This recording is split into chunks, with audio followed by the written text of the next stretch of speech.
Okay, तो class 9th का ये सेकंड वीडियो है। फर्स्ट वीडियो ऑलरेडी अपलोड हो चुका है, मतलब ये प्रॉब्लम सीरीज में, जिसमें हम कुछ अच्छे अच्छे स्टैंडर्ड ऑफ प्रॉब्लम सॉल्व करते हैं। अब फिर से एक बार रिपीट कर दे रहा हूँ, हालांकि पहले भी बता रखा है कि ये वीडियो अगर उस तरह के बच्चे हैं जिनको सिर्फ और सिर्फ बोर्ड से मतलब है, उससे ज़्यादा कुछ नहीं चाहिए, तो ये सारे वीडियोज़ किसी काम के नहीं है, मत देखो। अगर ये वीडियो पर्टिकुलरली या फिर इस चैनल पे जितने भी कंटेंट हैं वो पर्टिकुलरली उस तरह के बच्चों के लिए जो फ्यूचर में जाके एक तो जेई या नीट का एग्ज़ाम देने वाले हैं, या फिर इक्विवेलेंटली कोई अदर मेडिकल इंजीनियरिंग एग्जाम्स देने वाले हैं, या फिर ओलंपियाड, एनटीएससी, एनएससी जेएससी का कुछ प्रिपरेशन कर रहे हैं। मतलब किसी कॉम्पिटिटिव लेवल में ओलंपियाड का प्रिपरेशन अगर कर रहे हो, तब जा कर के इस चैनल पे जितने भी कंटेंट है वो हेल्पफुल होगा। अगर नहीं कर रहे हो तो फिर रिक्वेस्ट करूँगा कि मतलब वीडियो देखोगे तो ज़्यादा हेल्पफुल होगा नहीं वो तुम्हारे लिए, अगर सिर्फ और सिर्फ बोर्ड से मतलब है तो। सिर्फ और सिर्फ कॉम्पिटिटिव जो करने वाले हैं उन्हीं के लिए है।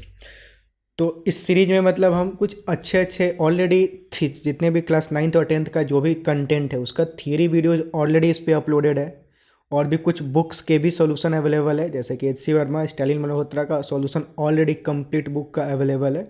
उसके बाद एक सीरीज हमने शुरू किया है जिसमें हम कुछ हर चैप्टर से कुछ स्टैंडर्ड से प्रॉब्लम, मतलब जिनका कुछ अच्छा खासा स्टैंडर्ड हो कॉम्पिटिटिव लेवल का, उस लेवल के प्रॉब्लम को इसमें सॉल्व करते हैं। पीडीएफ नीचे डिस्क्रिप्शन में मिल जाएगा, वहाँ से डाउनलोड करके खुद से प्रैक्टिस भी कर सकते हो या फिर वीडियो भी देख सकते हो। ठीक, तो बिना कुछ फालतू बकवास किए चलो वीडियो को शुरू करते हैं। और एक बात और कि वीडियो देखते हो तो मतलब नीचे कमेंट में ज़रूर बताओ कि तुम्हारा फीडबैक क्या है, मतलब अच्छा लग रहा है, नहीं लग रहा है, हेल्पफुल हो रहा है, नहीं हो रहा है।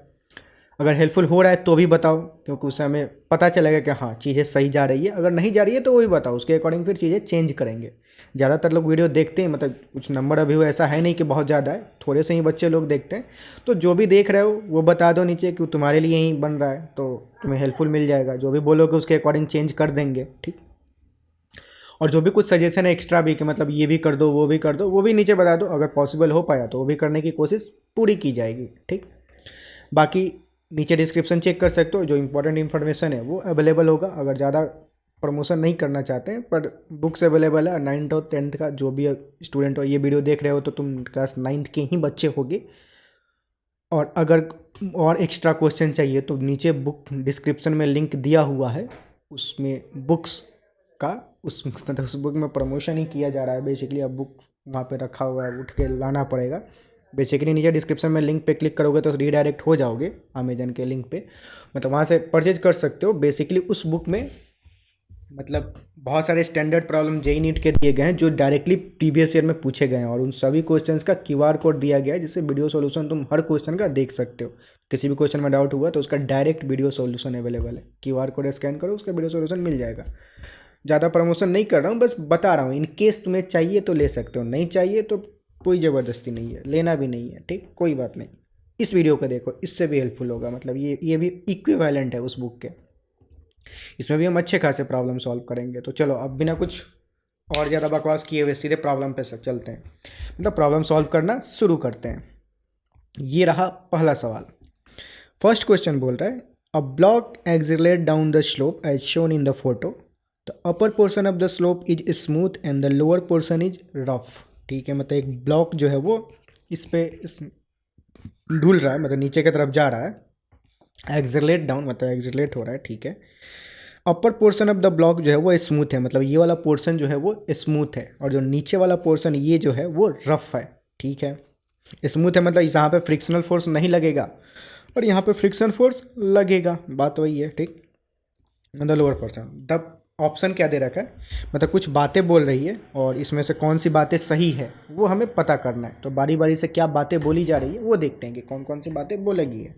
फर्स्ट बात बोली जा रही है, the speed of the block में इंक्रीज, डिक्रीज और रिमेन सेम। ठीक, मतलब बात क्या बोल रहा है कि ऑन लोअर पोर्शन, मतलब इस वाले फेज में जब ब्लॉक जाएगा उसके बारे में बात की जा रही है।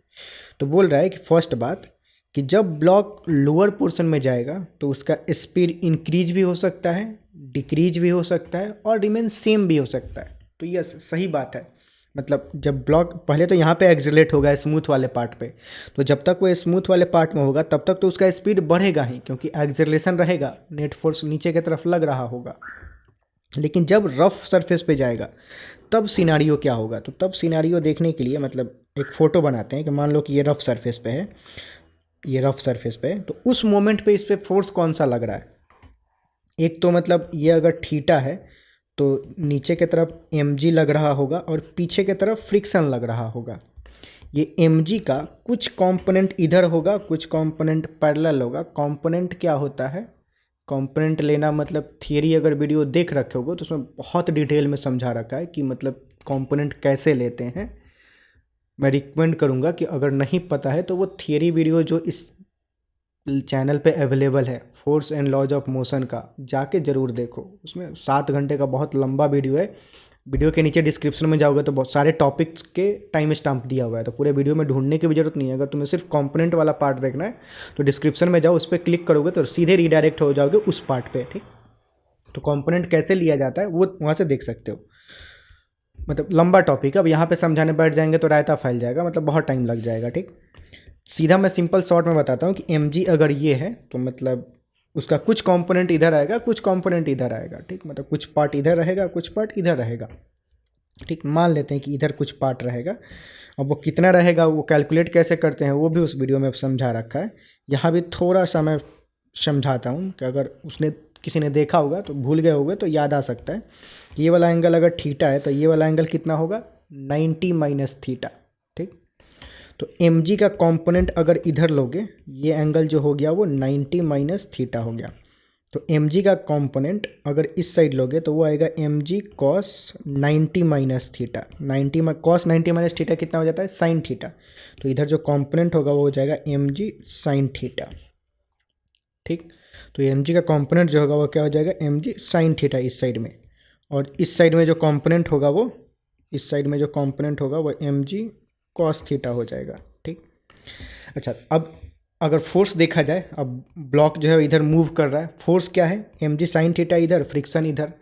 अगर अगर ये वाला वैल्यू ज़्यादा हुआ तो बॉडी का स्पीड क्या होगा? इंक्रीज करेगा, जो कि पॉसिबल हो सकता है कि ये वाला पार्ट ज़्यादा हो तो बॉडी का स्पीड क्या होगा? इंक्रीज करेगा। अगर ये वाला फ्रिक्शनल फोर्स ज़्यादा हुआ तो बॉडी का स्पीड डिक्रीज करेगा। और अगर दोनों बराबर हुए तो बॉडी का स्पीड सेम रहेगा, रिमेंस कांस्टेंट। उसमें ना ही कोई बढ़ोतरी होगी ना ही कोई घटोतरी होगी, मतलब दोनों सेम रहेगा। तो यस, तीनों ही पॉसिबिलिटी हो सकता है, स्पीड में इंक्रीज, डिक्रीज और रिमेंस कांस्टेंट। पहली बात बिल्कुल सत्य है, ठीक है। दूसरी बात की तरफ जाते हैं। The acceleration of the block reduces, मतलब एक्सेलरेशन की जो वैल्यू होगी वो रिड्यूस कर जाएगा। तो यस, ये भी बात सही है। यहाँ पे जब बॉडी था तो कुछ एक्सेलरेट कर रहा था। इस मोमेंट पे यहाँ पे जब बॉडी था उस समय फोर्स जो था वो सिर्फ और सिर्फ ये वाला पार्ट था, फ्रिक्शनल फोर्स तो था नहीं, ये वाला एब्सेंट था, ऊपर सिर्फ ये वाला पार्ट था। अब सिर्फ ये वाला पार्ट है तो वो तो बॉडी का स्पीड सिर्फ इंक्रीज ही करेगा इस साइड, ठीक। लेकिन जब वो बॉडी यहाँ पे आया तो पीछे की तरफ भी फोर्स लगने लगा, तो नेट फोर्स उससे डिक्रीज हो गया, नेट फोर्स अब कम हो गया। नेट फोर्स क्या हो जाएगा? This force minus this force, mg sine theta minus F. अब ये हो गया net force on this block. तो नेट फोर्स अब कम हो गया, उसमें से कुछ घट गया, फ्रिक्शनल फोर्स पीछे की तरफ लगने लगा तो नेट फोर्स घट गया। नेट फोर्स घट गया तो एक्सीलरेशन भी घट जाएगा, क्योंकि एक्सीलरेशन क्या होता है? Acceleration is equal to net force divided by mass. Net force मतलब mg sine theta minus F divided by m, ठीक। तो दिस माइनस दिस, तो ये नेट फोर्स हुआ, तो वो रिड्यूस करेगा। यश, सही बात है। तो जो बी ऑप्शन है वो भी सत्य बात दे रखा है। तीसरे बात क्या बोल रहा है? The mass of the block reduce. ये नहीं होगा, मास तो ब्लॉक का सेम ही रहेगा, मास कैसे कम हो जाएगा? तो मास में कोई चेंज नहीं होगा, मतलब मास तो वही रहेगा। तो ये बात इसने गलत बोल रखी है। तो जो सही बात है वो कौन कौन सा है? पहला और दूसरा सही बात है। तो which of the following options are correct? First and second only, जो बी ऑप्शन है वो करेक्ट हो जाएगा, ठीक। तो ये मतलब फाइनल आंसर हो गया। अगले सवाल की तरफ प्रस्थान करते हैं। अगला सवाल दे रखा है, figure shown the position time graph of a particle of mass 5 kg, the force acting on the particle for t is equal to 0 to t is equal to 4 second and t is equal to 8 second to t is equal to 12 second respectively are. क्या होगा वो हमें calculate करना है, ठीक है। तो सवाल क्या दे रखा है? फोटो दे रखा है, फोटो पोजीशन टाइम ग्राफ का फोटो दे रखा है और उससे हमें फोर्स पूछ रहा है कि फोर्स कितना होगा इस दो टाइम इंटरवल में। ये कौन सा टाइम इंटरवल है? 0 to 4। 0 to 4 अगर फोटो में देखें तो 0 to 4 वाला टाइम इंटरवल कौन सा है? बेसिकली फोटो को बड़ा करके ये वाला टाइम इंटरवल है, मतलब इस टाइम इंटरवल में बात कर रहा है। और दूसरा जो है वो 8 to 12। 8 to 12 मतलब 8 और 12, तो मतलब ये वाला टाइम इंटरवल, ये और ये, इस दो टाइम इंटरवल में पूछ रहा है कि फोर्स कितना होगा। अच्छा, फोर्स के लिए क्या हमें बेसिकली चाहिए? एक्सेलरेशन चाहिए। फोर्स इज इक्वल टू क्या होता है? मास इनटू एक्सेलरेशन। तो एक्सेलरेशन कैसे फाइंड आउट कर सकते हैं? तो पहले तो अगर पोजीशन टाइम ग्राफ पे ये हमें पता है कि पोजीशन टाइम ग्राफ, अगर पोजीशन टाइम ग्राफ जो है स्ट्रेट लाइन है तो जो स्लोप होता है, पहले तो ये बात, एक्सटी ग्राफ का, पोजीशन टाइम ग्राफ का जो स्लोप होता है वो स्लोप क्या देता है हमें? वेलोसिटी देता है। ठीक, पोजीशन टाइम ग्राफ का स्लोप जो होता है वो क्या देता है? कौन सी क्वांटिटी? पोजीशन टाइम ग्राफ का स्लोप कैलकुलेट करोगे तो वो कौन सी क्वांटिटी देगा? वेलोसिटी देगा। ठीक है, अब अगर ग्राफ स्ट्रेट लाइन हुआ, अगर ग्राफ स्ट्रेट लाइन हुआ तो उसका स्लोप जो होता है वो कांस्टेंट होता है हमेशा, मतलब हर पॉइंट पे कांस्टेंट होगा। तो अगर ग्राफ स्ट्रेट लाइन हुआ तो जो स्लोप होगा वो कांस्टेंट होगा, कांस्टेंट होगा। तो स्लोप कांस्टेंट होगा मतलब क्या? स्लोप कांस्टेंट होगा मतलब क्या? वेलोसिटी कांस्टेंट होगा, मतलब वेलोसिटी सेम रहेगा। वेलोसिटी सेम रहेगा का क्या मतलब है? कि एक्सेलरेशन जीरो होगा। ठीक, क्योंकि एक्सेलरेशन क्या होता है? v minus u by T. Velocity अगर कांस्टेंट है तो वेलोसिटी चेंज ही नहीं हो रहा है, तो चेंज इन वेलोसिटी क्या होगा? जीरो होगा। चेंज इन वेलोसिटी जीरो हुआ तो फोर्स जीरो बन जाएगा। तो जो force acting on the particle between 0 and 4 second will be what? Zero, because slope is a straight line, I mean slope is constant. Slope is not a straight line, slope is constant and that's why the force will B zero. Same scenario इसमें भी है, इसमें भी जो graph है वो straight line है। Graph straight line है तो स्लोप कांस्टेंट होगा, स्लोप कांस्टेंट होगा तो वेलोसिटी सेम होगा, वेलोसिटी भी कांस्टेंट होगा, क्योंकि स्लोप ही वेलोसिटी होता है पोजीशन टाइम ग्राफ के केस में। वेलोसिटी कांस्टेंट हुआ तो एक्सेलरेशन जीरो हो जाएगा। एक्सेलरेशन जीरो हो गया तो मतलब, एक्सेलरेशन जीरो हो गया तो मतलब फोर्स जीरो हो गया। फोर्स जीरो हो गया तो मतलब इस वाले इंटरवल में भी फोर्स जीरो ही होगा। तो दोनों ही इंटरवल में, इसमें भी force zero, F is equal to zero, और इस वाले इंटरवल में भी F is equal to zero. दोनों ही इंटरवल में force zero zero zero zero newton, यानी कि डी ऑप्शन जो है वो करेक्ट हो जाएगा, सही हो जाएगा। ठीक, सवाल समाप्त हुआ। अगले सवाल की तरफ प्रस्थान करते हैं। आई होप कि चीज़ें समझ में आ रही है, नहीं आ रही है तो थोड़ा मतलब पॉज करके एक बार सोच लो खुद से कि क्या बोला जा रहा है। खुद से थोड़ा सा अगर दिमाग पे जोर दोगे तो चीज़ें समझ में आने लगेंगी। ठीक है, अगले सवाल की तरफ प्रस्थान करते हैं। नेक्स्ट क्वेश्चन बोल रहा है, read the given statement and select correct option. ठीक है, स्टेटमेंट वन क्या बोल रहा है? स्टेटमेंट वन बोल रहा है, force of friction between the two surface depends on the area of contact of common, area of contact common to the two surface. मतलब बोल रहा है कि फ्रिक्शनल फोर्स जो होता है वो एरिया ऑफ कॉन्टेक्ट पे डिपेंड करता है। जी नहीं, फ्रिक्शनल फोर्स का फॉर्मूला क्या होता है? Frictional force equal to mu into N, जहाँ पे म्यू क्या होता है? कोएफिशिएंट ऑफ फ्रिक्शन, और जो एन होता है वो क्या होता है? Normal force, normal force. अब इन सब के बारे में भी थ्योरी वाले वीडियोज में बहुत डिटेल में चर्चा की गई है। अगर पता है तो ठीक है, नहीं पता है तो वहाँ से देख सकते हो। जो भी मतलब बेसिकली कॉन्सेप्ट आएगा वो सारे के सारे थ्योरी वीडियोज में कवर किए गए हैं। नीचे डिस्क्रिप्शन में टाइम स्टैम्प पे अगर पर्टिकुलर वही टॉपिक देखना है जिसमें डाउट है वो भी देख सकते हो। ठीक है, तो मतलब ये जो फ्रिक्शनल फोर्स होता है वो बेसिकली म्यू मतलब क्या? Nature of the contact surface. जो कॉन्टेक्ट सरफेस उसका नेचर क्या है वो उस पर डिपेंड करता है म्यू, और नॉर्मल फोर्स पे डिपेंड करता है कि उन दोनों सरफेस के बीच में नॉर्मल फोर्स कितना लग रहा है उस पर डिपेंड करता है। एरिया ऑफ कॉन्टेक्ट पे डिपेंड नहीं करता है फोर्स ऑफ फ्रिक्शन, यानी कि स्टेटमेंट वन जो है वो गलत है। ठीक, स्टेटमेंट टू क्या बोल रहा है? More the area of contact common to the two surface, more is the opposition to the motion, ये भी बात गलत है। एरिया ऑफ कॉन्टैक्ट पे वो डिपेंड ही नहीं करता है, तो एरिया ऑफ कॉन्टैक्ट ज़्यादा हो या कम हो उस पर फ्रिक्शनल फोर्स मैटर ही नहीं करेगा। तो जो स्टेटमेंट 2 है वो भी गलत है, स्टेटमेंट 2 भी गलत है। इनके both statement 1 and 2 are false, यानी कि डी ऑप्शन जो है वो करेक्ट है। ठीक, मतलब बाकी का ऑप्शन चेक कर सकते हो, फर्स्ट सेकंड कुछ कुछ तो बोल रखा है इसमें। ये बेसिकली असर्शन रीजन ऐसा आता है कि एक असर्शन होता है स्टेटमेंट, एक दूसरा स्टेटमेंट रीजन होता है। मतलब इस तरह के प्रॉब्लम्स कॉम्पिटिटिव में काफ़ी आते हैं और उसमें इस तरह का ऑप्शन दिया होता है। हमें चेक करना होता है कि दोनों स्टेटमेंट क्या है, सही है या नहीं है। अगर लेट से सही है तो क्या दूसरा स्टेटमेंट पहले स्टेटमेंट को जस्टिफाई कर रहा है। बताइए, अगर ऑप्शन ए पढ़ोगे तो both statement 1 and 2 are true and the statement 2 is correct explanation of statement 1। अगर ऐसा कुछ सिनारियो है तो ये वाला ऑप्शन हो जाएगा, ऐसा कुछ है तो ये वाला हो जाएगा कि statement 2 is not correct explanation, तो फिर ये हो जाएगा। एक सही है एक गलत है तो ये वाला ऑप्शन, और दोनों गलत है तो ये वाला ऑप्शन सही हो जाएगा। ठीक, यहाँ केस में डी वाला ऑप्शन करेक्ट होगा। ठीक, अगले सवाल की तरफ प्रस्थान करते हैं। नेक्स्ट क्वेश्चन बोल रहा है match the column 1 with column 2 and select correct option from the given code. ठीक है, तो कॉलम 1 और कॉलम 2 कुछ बातें बोली जा रही है, हमें मैच करना है, मैच करते हैं।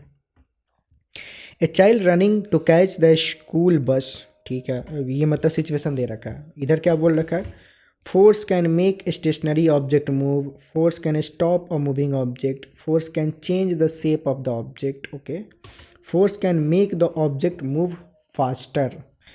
तो a child running to catch the school bus means the child is running faster and that force can make the object move faster. तो यानी कि जो पहला बात है वो इस बात से रिलेटेड है, ये दोनों आपस में रिलेटेड है।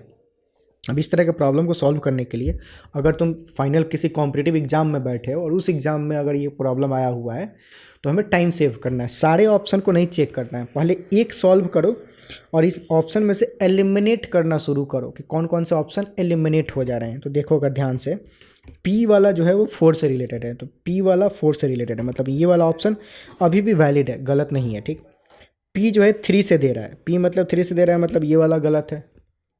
पी 1 से दे रहा है, ये गलत है। पी 2 से दे रहा है, ये गलत है। अब एक ही ऑप्शन चेक करके सारा तीनों ऑप्शन रिजेक्ट हो गए, तो बचा कौन सा, ये वाला ऑप्शन ही सिर्फ बचा, तो ये सही हो जाएगा। तो बस एक ही चेक करके आगे बढ़ जाना है कॉम्पिटिटिव में अगर हो तो, और अगर कॉन्फिडेंस है कि मतलब नहीं यही वाला सही ही होगा जो मारा हो। अगर नहीं कॉन्फिडेंस है तो एक दो और चेक कर लो और फिर उसके अकॉर्डिंग प्रोसीड करो। ठीक, अगर बहुत कॉन्फिडेंस है कि नहीं ये तो इसी से रिलेटेड होगा, ये कॉन्फिडेंस में है, तो बस एक ही को, अगर उससे बाकी सारे ऑप्शन एलिमिनेट हो जा रहे हैं तो बाकी एलिमिनेट करके आगे बढ़ जाओ, वहाँ पे पूरा झंझट नहीं करना है।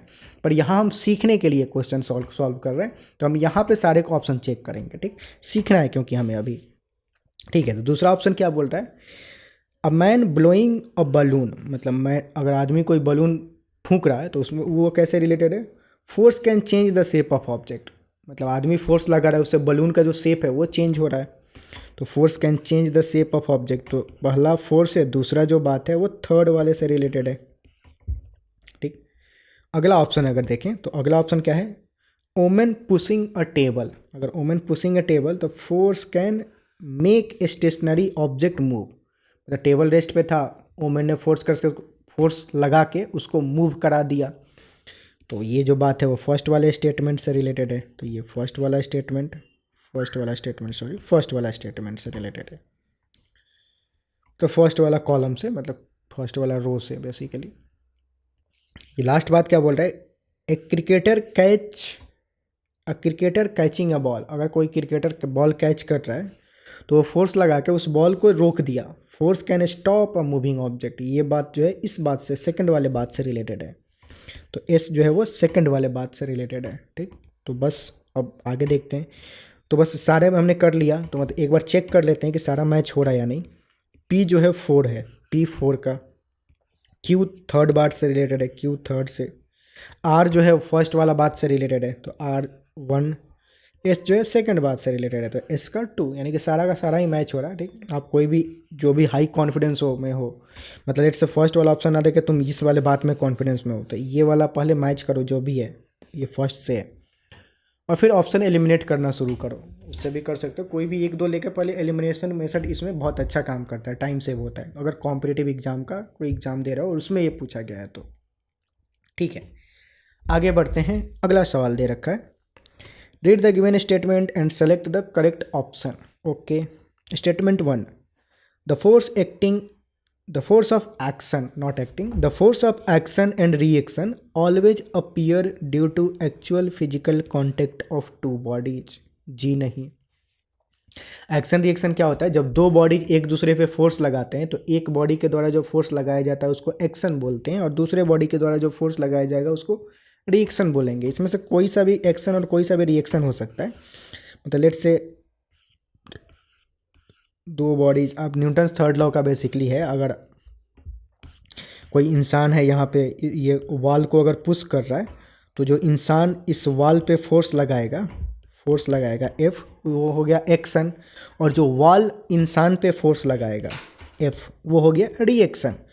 ठीक, तो मतलब ये हो गया एक्शन और ये रिएक्शन। तो अब बोल रहा है कि एक्शन रिएक्शन होने के लिए ज़रूरी है कि दो बॉडी फिजिकल कांटेक्ट में ही हो, ऐसा नहीं है। अगर दो बॉडी ऐसे हैं, ग्रेविटेशनल फोर्स ले लो, ग्रेविटेशनल फोर्स क्या होता है, दो बॉडी अगर दूर दूर भी हैं M1 और M2 तो भी एक दूसरे को खींचते हैं। ये M2 जो है वो M1 को अपनी तरफ खींच रहा है, वो हो गया लेट्स से एक्शन, और जो M1 है वो M2 को खींच रहा है अपने तरफ, तो वो हो गया रिएक्शन।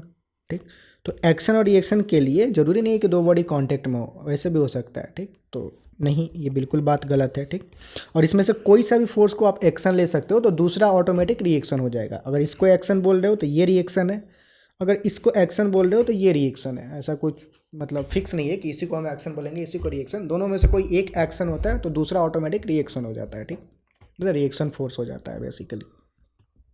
तो फर्स्ट वाला स्टेटमेंट तो गलत हुआ। दूसरा स्टेटमेंट क्या बोल रहा है, दूसरा स्टेटमेंट बोल रहा है a particle can move only under the action of force. मतलब पार्टिकल जो है सिर्फ और सिर्फ फोर्स लगेगा तभी मूव कर सकता है, ये भी बात गलत है। ज़रूरी नहीं है कि फोर्स लगे ही। अगर कोई बॉडी स्मूथ प्लेन पे, मतलब ये स्मूथ प्लेन है और उस पर कोई बॉडी मूव कर रहा है यूनिफॉर्म स्पीड से, v कांस्टेंट है, स्पीड कांस्टेंट है, तो उस पर कोई भी फोर्स लगाने की ज़रूरत नहीं है, वो कंटिन्यूसली मूव करते रहेगा इनफाइनाइट टाइम तक। अगर उस पर कोई भी एक्सटर्नल फोर्स ना लगे तो, बिना कोई एक्सटर्नल फोर्स लगाए। न्यूटन्स फर्स्ट लॉ यही बोलता है। न्यूटन सेकेंड लॉ में भी एक्सेलरेशन मतलब कांस्टेंट, मतलब वेलोसिटी कांस्टेंट रहा तो एक्सेलरेशन जीरो हो जाता है, तो फोर्स जीरो हो जाएगा।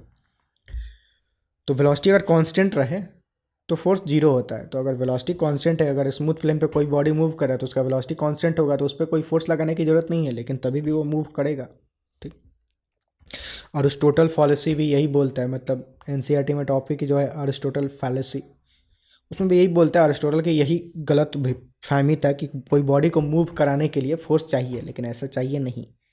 तो सेकेंड स्टेटमेंट भी गलत है, बिना फोर्स के भी बॉडी यूनिफॉर्म वेलोसिटी के साथ मूव कर सकता है।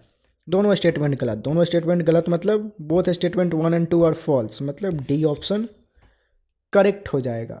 ठीक, ये सवाल कंप्लीट हुआ। अगले सवाल की तरफ प्रस्थान करते हैं। अगला सवाल बोल रहा है a bicycle is being pedalled on horizontal road. अब अभी बहुत सारे क्वेश्चन मतलब बहुत थियरी वाले ही आ रहे हैं, न्यूमेरिकल्स नहीं आ रहे हैं। न्यूमेरिकल्स है बाद में है, पहले थोड़ा मैंने थियरी वाले प्रॉब्लम्स ले रखा है, मतलब थोड़ा कॉन्सेप्ट बिल्डिंग है। हर क्वेश्चन में कुछ कॉन्सेप्ट समझने की बात है, तो वो ध्यान से समझो। आगे न्यूमेरिकल भी आएगा, चिंता करने की बात नहीं है, रुको जरा, आएगा। ठीक, a bicycle is being pedalled on horizontal road, the force of friction between the road and front and rear wheel are F1 and F2 respectively. Then F1 और F2 के बारे में कुछ बोला जा रहा है। तो मतलब क्वेश्चन क्या दे रखा है कि बाइसिकल है। ठीक, अब बाइसिकल के फ़ोटो पे नहीं जाएंगे, फ़ोटो कैसा भी हो सकता है। लेट्स से ये कुछ बाइसिकल है, ठीक, ऐसा, यहाँ पे कोई पैडल है, मार रहा है। अब बोल रहा है कि force of friction between the road and the front wheel and rear wheel are F1 and F2। मतलब फ्रंट व्हील पे जो फ्रिक्शनल फोर्स लग रहा है वो F1 है, रियर पीछे वाले व्हील पे जो फ्रिक्शनल फोर्स लग रहा है वो F2 है। अब F1 और F2 के बारे में हमें बताना है कि F1 F2 का डायरेक्शन मतलब दोनों फॉरवर्ड डायरेक्शन में होंगे या फिर बैकवर्ड, दोनों बैकवर्ड पीछे की तरफ लगेंगे या आगे पीछे कैसे लगेंगे। मतलब F1 और F2 का डायरेक्शन क्या होगा जो फ्रिक्शनल फोर्स दोनों व्हील पे लग रहा है उसका डायरेक्शन क्या होगा वो हमें पता करना है, ठीक है। जब हम इसको पैडल मारेंगे तो क्या होगा, ये जो चेन है वो इस पहिए को रोटेट करने की कोशिश करेगा। ये जो पहिया रोटेट होगा तो जो पॉइंट मतलब सरफेस के कांटेक्ट में है, मतलब ये वाला जो पहिए का पॉइंट है वो जो सरफेस के कांटेक्ट में है वो पॉइंट पीछे की तरफ मूव करने की कोशिश करेगा। वो जो सटा है ज़मीन से वो पॉइंट पीछे की तरफ जाने की कोशिश करेगा। तो ये वाला जब पॉइंट पीछे की तरफ जाने की कोशिश करेगा तो ज़मीन के द्वारा जो मतलब जो ग्राउंड के द्वारा जो फोर्स लगाया जाएगा वो आगे की तरफ लगेगा, और ग्राउंड के द्वारा जो फोर्स लगाया जाएगा वही फ्रिक्शनल फोर्स होता है। तो वो F1 होगा, और F1 की वैल्यू क्या होगी, आगे की तरफ होगी। तो फ्रिक्शनल फोर्स जो होता है वो पीछे वाले पहिए पे आगे की तरफ लगता है, ठीक। क्योंकि ये जो पहिया है और जो पहिया का जो पॉइंट ऑफ कांटेक्ट है ज़मीन के साथ, वो पॉइंट ऑफ कांटेक्ट पहिए का वो पीछे जाने की कोशिश करता है। जब हम इसको ऐसे रोटेट करते हैं चैन को तो पहिया पीछे जाने की कोशिश करता है, पहिए का पॉइंट ऑफ कांटेक्ट। तो फ्रिक्शनल फोर्स उल्टा लगाता है, तो उल्टा फोर्स वो किधर लगाएगा, आगे की तरफ लगाएगा, ठीक। अच्छा, अब जब फोर्स फ्रिक्शनल फोर्स जो ज़मीन है वो फ्रिक्शनल फोर्स बाइसिकल पे आगे की तरफ लगाएगा तो ये साइकिल जो है वो आगे की तरफ धक्का लगेगा उसको।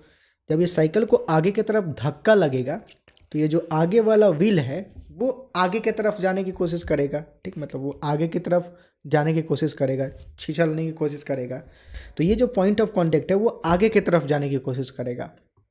तो उस पॉइंट पे जो फ्रिक्शनल फोर्स होगा वो किधर लगेगा, वो पीछे की तरफ लगेगा। हम फ्रिक्शनल फोर्स हमेशा उल्टा, तो फ्रिक्शनल फोर्स किधर लगाएगा, पीछे की तरफ। तो फ्रिक्शनल फोर्स की मैग्नीट्यूड कितना, F2। तो ये जो F2 है वो किधर लगेगा, पीछे की तरफ लगेगा, ठीक। एक बार फिर से समझा रहा हूँ कि जो भी ये फ्रिक्शनल फोर्स F1 बाइसाइकिल पे लगेगा तो वो बाइसाइकिल को आगे की तरफ पुश करेगा, मतलब पूरा का पूरा बाइसाइकिल को वो आगे की तरफ पुश करेगा। तो ये पूरा का पूरा जो साइकिल का पार्ट है वो सब आगे की तरफ जाने की कोशिश करेगा। तो ये जो पॉइंट ऑफ कांटेक्ट है वो भी आगे की तरफ जाने की कोशिश करेगा, ठीक। वो आगे की तरफ जाने की कोशिश करेगा तो फ्रिक्शनल फोर्स जो ज़मीन है, ज़मीन जो है वो फ्रिक्शनल फोर्स लगाएगा वो पीछे की तरफ लगाएगा, पीछे की तरफ। तो F2 जो है वो पीछे की तरफ लगेगा, ठीक।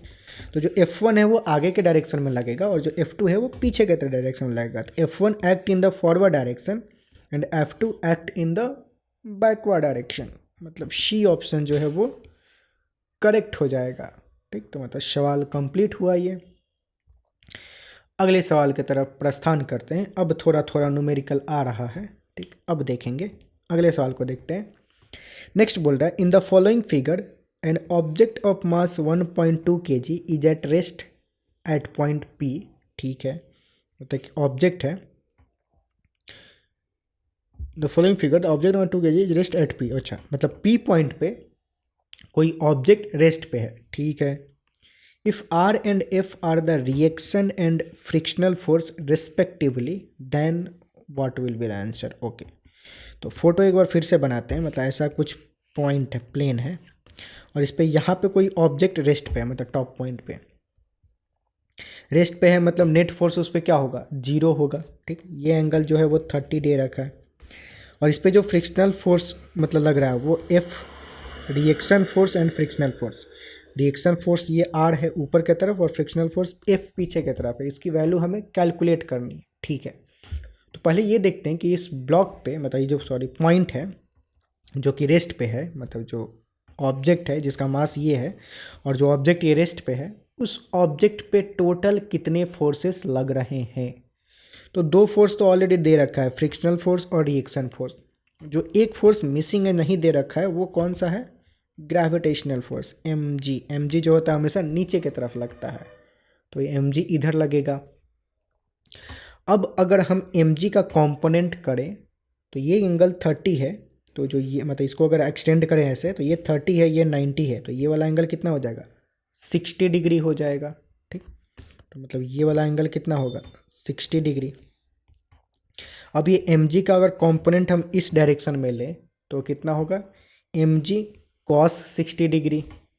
तो इधर जो कंपोनेंट होगा वो क्या हो जाएगा, mg cos 60 डिग्री।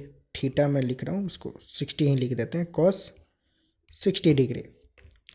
और जो ये mg है उसका कंपोनेंट अगर हम इस लाइन के परपेंडिकुलर डायरेक्शन में लें तो क्या होता है, m g sine theta basically होता है। तो एम जी साइन 60 डिग्री हो जाएगा। ठीक, कंपोनेंट ऐसा ही लेते हैं, अगर नहीं पता है तो देख सुन लो एक बार कि अगर एम जी इधर है, फोर्स इधर है, तो जिधर एंगल दिया हुआ है उस डायरेक्शन में अगर कंपोनेंट लेना है तो कॉस थीटा आता है, तो एम जी कॉस थीटा हो जाएगा। और उस डायरेक्शन के अगर परपेंडिकुलर वाले डायरेक्शन में कंपोनेंट लेना है तो एम जी साइन थीटा मतलब साइन 60 डिग्री हो जाएगा, मतलब साइन वाला पार्ट आता है। तो ऐसे कंपोनेंट लेते हैं। ठीक, तो ये दोनों अगर कंपोनेंट ले लिए तो अब ये एम को हम भूल सकते हैं, ये एम अब हमारे लिए कोई मायने नहीं है। मतलब इस एम के बदले हम कंसिडर कर सकते हैं कि ये दो फोर्सेस लग रहे हैं। ठीक, अब जो पार्टिकल है वो ऑब्जेक्ट है वो रेस्ट में है, रेस्ट में है यानी कि नेट फोर्स जो है वो क्या जीरो है। नेट फोर्स जीरो है मतलब this force should be equal to this force, मतलब ये वाला फोर्स जो है वो इस फोर्स को कैंसिल कर रहा है तभी जीरो है। ठीक, तो कैंसिल कर रहा है मतलब कि दोनों फोर्स बराबर हैं, मतलब capital F is equal to m g cos 60 degree, m g cos 60 degree. ठीक, तो ये कितना हो जाएगा, इसको थोड़ा ऊपर लिख लेते हैं यहाँ पे। तो एफ की वैल्यू क्या हो जाएगा, एम की वैल्यू दे रखा है यहाँ पे 1.2, तो 1.2। जी की वैल्यू कितना होता है 10, जी क्या होता है acceleration due to gravity 10 metre पर सेकेंड स्क्वायर, तो उसकी वैल्यू फिक्स होती है जी की, तो हो जाएगा 10 इंटू कॉस 60, कॉस 60 मतलब हाफ, कॉस 60 डिग्री का वैल्यू 1/2, ये कितना हो जाएगा 2 से ये 5 टाइम्स में 12 5 जो 60, 6.0 हो जाएगा, तो बेसिकली 6 न्यूटन हो जाएगा। तो जो एफ की वैल्यू आई वो कितना हो जाएगा 6 न्यूटन। वैसे ही अगर रिएक्शन फोर्स की बात करें तो रिएक्शन फोर्स, अब ये वाला जो फोर्स है वो इस फोर्स के बराबर होगा, ये दोनों एक दूसरे को कैंसिल करेंगे वर्टिकल डायरेक्शन, मतलब इस वाले डायरेक्शन में, नॉट वर्टिकल दिस वाले डायरेक्शन में। तो जो रिएक्शन फोर्स होगा वो एम जी साइन 60 के बराबर हो जाएगा। तो यहाँ पे मैं कर देता हूँ, reaction force will be equal to m g sine 60, value put करते हैं, एम की वैल्यू 1.2, जी की वैल्यू 10 और साइन 60 मतलब √3/2, 2 से ये 5 टाइम्स में 1.2 into 5 will be equal to 6 √3।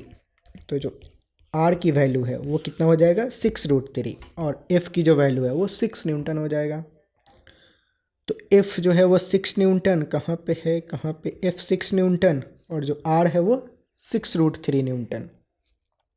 तो डी वाला ऑप्शन जो है वो करेक्ट हो जाएगा। तो ये मतलब आंसर फाइनल हुआ।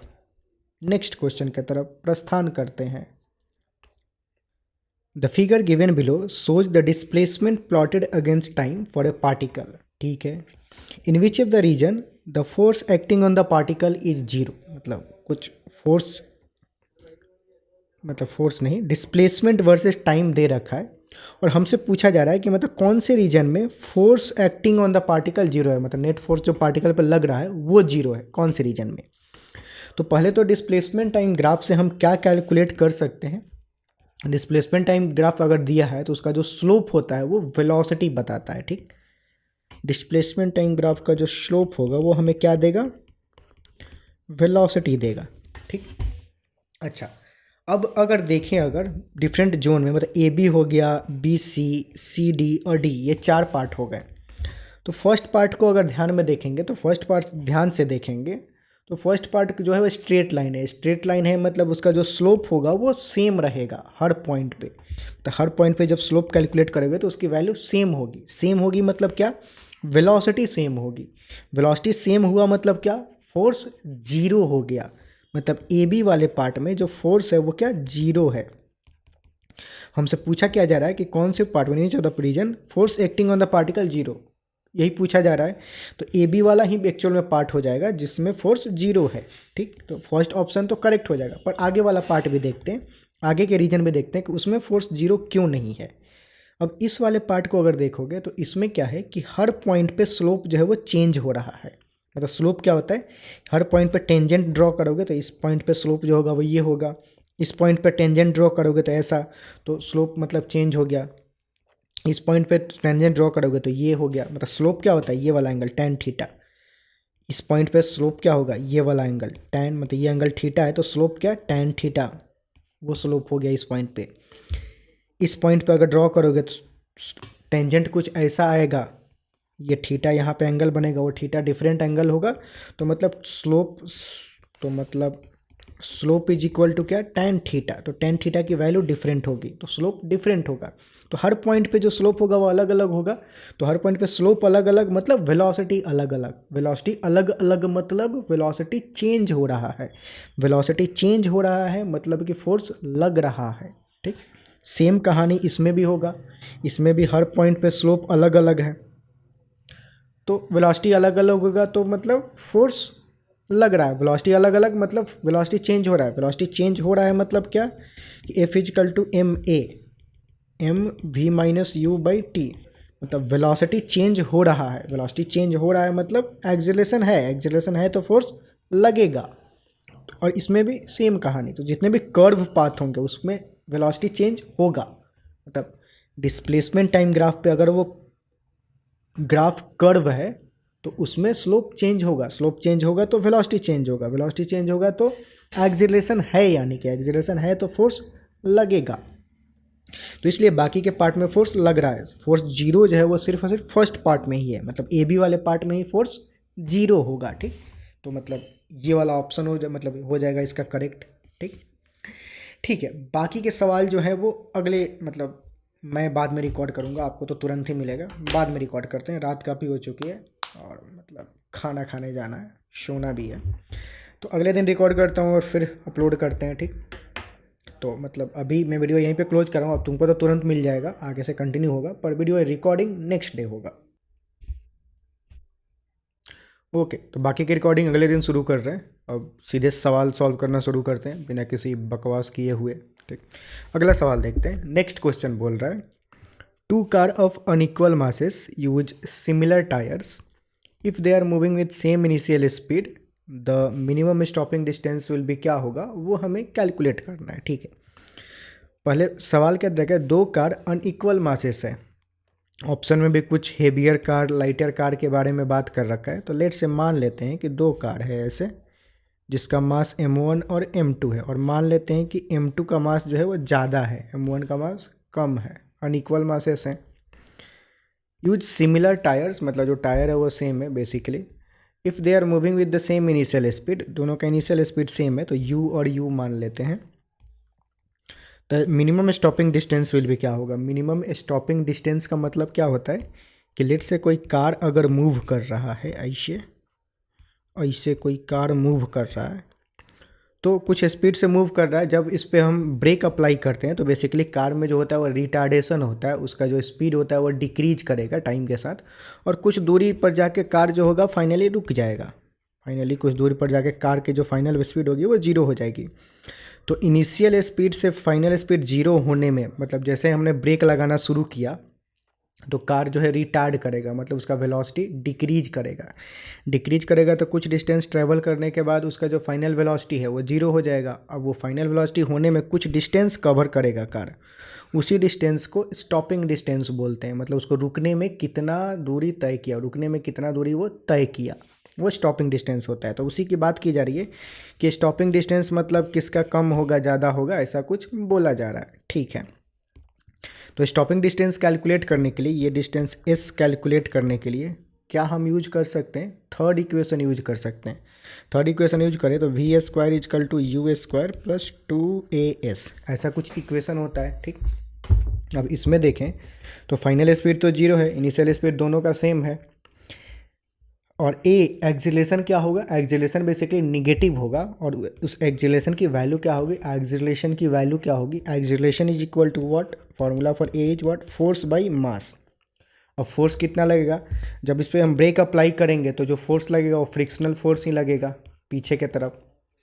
फ्रिक्शनल फोर्स का वैल्यू क्या होता है, अब हो सकता है कि फ्रिक्शनल फोर्स का फॉर्मूला ना पता हो, नहीं पता हो, तो फ्रिक्शनल फोर्स का फॉर्मूला होता क्या है, small f is equal to mu into N, जहाँ पे म्यू जो होता है वो कोएफिशिएंट ऑफ फ्रिक्शन और जो एन होता है वो नॉर्मल फोर्स होता है। ठीक, इस केस में जो नॉर्मल फोर्स होगा कार के केस में नॉर्मल फोर्स ऊपर लगता है और देखा जाए तो एम जी जो होता है नीचे लगता है, तो इस कार के केस में जो नॉर्मल फोर्स होता है वो एम जी के बराबर होता है। ठीक, मतलब कोई हॉरिजॉन्टल सरफेस पे कार मूव कर रहा हो, कोई भी ऑब्जेक्ट जिसका मास एम है वो मूव कर रहा है तो उस पर जो नॉर्मल फोर्स लगता है वो mg के बराबर होता है। तो यहाँ पे जो फ्रिक्शनल फोर्स होगा वो म्यू इंटू mg के बराबर हो जाएगा। ठीक, अच्छा, जो म्यू होता है वो क्या, मतलब nature of surface in contact पे डिपेंड करता है। मतलब जो टायर है और जो ज़मीन है उन दोनों का बीच का जो सरफेस ऑफ कांटेक्ट है उसका नेचर क्या है। तो उसके लिए यहाँ पे दे रखा है कि दोनों का जो टायर है, यहाँ पे कुछ दे रखा था सिमिलर टायर, मतलब दोनों का जो टायर है वो सेम है, दोनों का टायर सेम है, मतलब क्या कि म्यू की वैल्यू जो होगी वो दोनों के लिए सेम होगी। ठीक है, तो बस जो यहाँ पे फोर्स लगेगा वो फ्रिक्शनल फोर्स ही होगा। तो ये फ्रिक्शन की वैल्यू अगर इसमें हम डाल दें तो जो कॉरस्पॉन्डिंग एक्सेलरेशन होगा वो पता चल जाएगा। अब ये एक्सेलरेशन माइनस साइन के साथ लेंगे क्योंकि ये रिटार्ड करेगा, बेसिकली ये निगेटिव एक्सेलरेशन होगा। तो यहाँ पे हम बाय डिफ़ॉल्ट माइनस साइन डाल दे रहे हैं, या फिर मतलब एफ़ की जो वैल्यू होगी वो माइनस एफ होगी, मतलब क्योंकि नेगेटिव डायरेक्शन में फ्रिक्शनल फोर्स लगता है पीछे की तरफ। तो ए जो होता है क्या, माइनस म्यू एफ जो है माइनस म्यू एम जी हो जाएगा। ठीक, एंड डिवाइडेड बाई एम, मतलब ये वाला मास। तो m और m कैंसिल हो जाएगा, तो जो एक्सेलरेशन की वैल्यू होगी माइनस म्यू इंटू जी के बराबर हो जाएगा। तो एक्सेलरेशन देखा जाए तो वो मास पे डिपेंड ही नहीं कर रहा, म्यू तो दोनों के लिए सेम है, और जी जो होता है क्या, एक्सेलरेशन ड्यू टू ग्रेविटी होता है, जिसका वैल्यू जो होता है वो 9.8 या फिर 10 मीटर पर सेकेंड स्क्वायर होता है। ठीक, उसकी वैल्यू तो सेम ही होती है। तो जो एक्सेलरेशन होगा दोनों का वो सेम होगा, फिर दिख रहा है। ठीक, तो एक्सेलरेशन दोनों का सेम होगा, तो यहाँ पे जो एक्सेलरेशन है वो सेम हो जाएगा। तो बस दोनों के लिए ही एक्सेलरेशन सेम होगा, माइनस म्यू जी, और इसके लिए भी एक्सेलरेशन माइनस म्यू जी के बराबर होगा, मतलब म्यू इंटू जी। ठीक, म्यू इंटू जी। अच्छा, तो स्टॉपिंग डिस्टेंस का फॉर्मूला क्या हो जाएगा, एस इज इक्वल टू, इसमें से क्या हो जाएगा, s is equal to final velocity तो जीरो है, तो बस हम इसी को मतलब यहाँ पे लिखें अगर, तो फाइनल वेलोसिटी जीरो है, initial velocity you s square plus two acceleration क्या minus mu G into S. तो एस की वैल्यू क्या हो जाएगी, इस पूरे मसाला को हम इस साइड लेके आए तो ये प्लस और माइनस मिल के माइनस बन जाएगा, और उसको इधर लेके आए तो वो प्लस साइन के साथ आएगा। तो इधर इक्वेशन बनेगा two mu g s is equal to u s square. ठीक, तो यहाँ से एस की वैल्यू क्या हो जाएगी, u s square by two mu g, u square by two mu into g, ये बन जाएगा। अब ये हुआ स्टॉपिंग डिस्टेंस। स्टॉपिंग डिस्टेंस देखा जाए तो इनिशियल स्पीड पे डिपेंड कर रहा है, म्यू और जी पे डिपेंड कर रहा है। तो इनिशियल स्पीड दे ही रखा है कि दोनों का सेम होगा, म्यू की वैल्यू दोनों के लिए सेम होगी क्योंकि टायर सेम है, और जी की वैल्यू तो दोनों के लिए सेम ही होगा, acceleration due to gravity same ही होगा। तो जो एस की वैल्यू है वो मास पे डिपेंड ही नहीं कर रहा है, तो दोनों के लिए स्टॉपिंग जो डिस्टेंस होगा वो सेम ही होगा, मतलब यही जो एस होगा वो स्टॉपिंग डिस्टेंस होगा। तो स्टॉपिंग डिस्टेंस दोनों का ही सेम होगा, तो it's same for both of the car, the stopping distance will B same for both of the car. तो ऑप्शन सी जो है वो करेक्ट हो जाएगा। ठीक, मतलब ऐसे भी डायरेक्ट कोई बोल सकता है, पर ये जो है पूरा एक्चुअल कैलकुलेशन है, ऐसे मतलब पूरा सॉल्व करेंगे और ऐसे मतलब सोचेंगे क्वेश्चन को कि मतलब क्वेश्चन सॉल्व करना कैसे है, पूरा थॉट प्रोसेस। ठीक, क्योंकि हम यहाँ क्वेश्चन सॉल्व कर रहे हैं सीखने के लिए, जो कॉन्सेप्ट है वो हमें सीखना है। तो कॉन्सेप्ट मतलब यही है, पूरा डिटेल कॉन्सेप्ट में सीखेंगे, ताकि इस तरह का प्रॉब्लम और इससे मिलता जुलता कोई भी क्वेश्चन बना लो, अगर एक बार कॉन्सेप्ट क्लियर है फिर क्वेश्चन सॉल्व करने में मतलब कोई प्रॉब्लम नहीं होगा, कि कितना भी घुमा ले क्वेश्चन में इजीली सॉल्व कर पाओगे। ठीक, ठीक है, अगले सवाल की तरफ प्रस्थान करते हैं। अगला क्वेश्चन बोल रहा है, a body of mass 2 kg is moving on a smooth floor in a straight line. ठीक है, with uniform velocity of 10 metre पर second. Okay, the resultant force acting on the body will be, क्या होगा वो हमें calculate करना है। ठीक है, सवाल कहता रहेगा कि 2 kg का बॉडी है वो स्मूथ फ्लोर पर मूव कर रहा है विथ यूनिफॉर्म वेलोसिटी 10 मीटर पर सेकेंड। फ्लोर स्मूथ है, लेट से कोई बॉडी है, फ्लोर स्मूथ है तो कोई भी फ्रिक्शनल फोर्स नहीं लगेगा, और बॉडी का जो वेलोसिटी है वो भी कांस्टेंट है। कांस्टेंट कितना, 10 मीटर पर सेकेंड। तो बॉडी का वेलोसिटी कांस्टेंट है तो बेसिकली उसमें कुछ भी एक्सेलरेशन नहीं होगा, एक्सेलरेशन जीरो हो जाएगा, क्योंकि एक्सेलरेशन भी माइनस यू बाई टी होता है। बॉडी का स्पीड ही नहीं चेंज हो रहा है, तो इनिशियल फाइनल की इसमें बात ही नहीं होगी, मतलब दोनों सेम ही रहेगा, क्योंकि स्पीड चेंज ही नहीं हो रहा है, यूनिफॉर्म वेलोसिटी के साथ मूव कर रहा है। यूनिफॉर्म वेलोसिटी मतलब सेम वेलोसिटी, तो एक्सेलरेशन जीरो हो जाएगा, एक्सेलरेशन जीरो हो गया तो फोर्स जीरो हो जाएगा, क्योंकि force is equal to mass into acceleration होता है। Acceleration zero, mass into zero is equal to zero, तो जो फोर्स एक्ट करेगा वो जीरो हो जाएगा, मतलब डी ऑप्शन जो है वो करेक्ट हो जाएगा। ठीक, तो मतलब ये सवाल कंप्लीट हुआ। आगे प्रस्थान करते हैं, नेक्स्ट क्वेश्चन देखते हैं। नेक्स्ट सवाल बोल रहा है a football has less inertia than a stone of same size because, मतलब एक फुटबॉल है और एक स्टोन है, दोनों सेम साइज के हैं। क्या लगता है किसका मास ज़्यादा होगा? ऑब्वियस है कि स्टोन का जो मास होगा, mass of stone will be greater then mass of football. Mass of stone जो होगा वो ज़्यादा होगा। मास ऑफ स्टोन ज़्यादा है तो इनर्शिया उसमें ज़्यादा होगा, क्योंकि इनर्शिया जो होता है वो डायरेक्टली प्रोपोर्शनल टू मास होता है। इनर्शिया जो होता है वो डायरेक्टली प्रोपोर्शनल टू मास होता है। तो मास ऑफ स्टोन ज़्यादा है तो मतलब इनर्शिया जो होगा स्टोन का ज़्यादा होगा। तो अब फुटबॉल है, मतलब तो कॉरेस्पॉन्डिंग ये भी बोल सकते हैं कि फुटबॉल का इनर्शिया कम होगा। ठीक, तो फुटबॉल है जो मोर इनर्शिया, नो, फुटबॉल है जो लेस एयर, सॉरी, फुटबॉल है जो more air inside the stone. Football है lesser inertia than stone of same size. अच्छा सॉरी, क्वेश्चन क्या बोल रहा है, मेरे को नींद में नहीं हूँ। ये क्वेश्चन क्या बोल रहा है कि फुटबॉल का जो इनर्शिया है वो कम है। क्यों कम है? क्योंकि फुटबॉल का मास कम है, इसलिए उसका इनर्शिया कम है। ठीक, तो football has more air inside than stone. Okay, football has less air inside, football has less mass than stone. ये ज़्यादा करेक्ट है कि फुटबॉल का जो मास है वो कम है स्टोन के कंपैरिजन में, दैट्स वाई फुटबॉल का मोमेंट ऑफ इनर्शिया कम है स्टोन के केस में। तो सी ऑप्शन जो है वो करेक्ट हो जाएगा। ठीक, नेक्स्ट सवाल की तरफ प्रस्थान करते हैं। अगला बोल रहा है which law of Newton's gives the value of force. तो हम जानते हैं कि फोर्स का जो डेफिनेशन होता है वो न्यूटन के सेकंड लॉ से मिलता है। न्यूटन का सेकंड लॉ क्या बोलता है कि the rate of change of momentum of a body is directly proportional to force applied and the direction in which force is applied. ठीक, तो मतलब न्यूटन का जो सेकंड लॉ है वो हमें बेसिकली फोर्स का डेफिनेशन देता है और वैल्यू, मतलब कैलकुलेट कैसे करना है वो फॉर्मूला देता है। तो सेकंड ऑप्शन, मतलब बी वाला ऑप्शन जो है वो करेक्ट हो जाएगा। नेक्स्ट क्वेश्चन बोल रहा है pick the fundamental law of motion, मतलब इसमें से कौन सा लॉ फंडामेंटल है वो हमें पिक करना है। तो Newton first law, Newton second law, Newton third law, all of the above. तो बेसिकली न्यूटन का जो तीनों लॉ है वो तीनों का तीनों फंडामेंटल ही है। तो Newton first law is also fundamental, second law is also fundamental, third law is also fundamental. So D option इसमें करेक्ट हो जाएगा।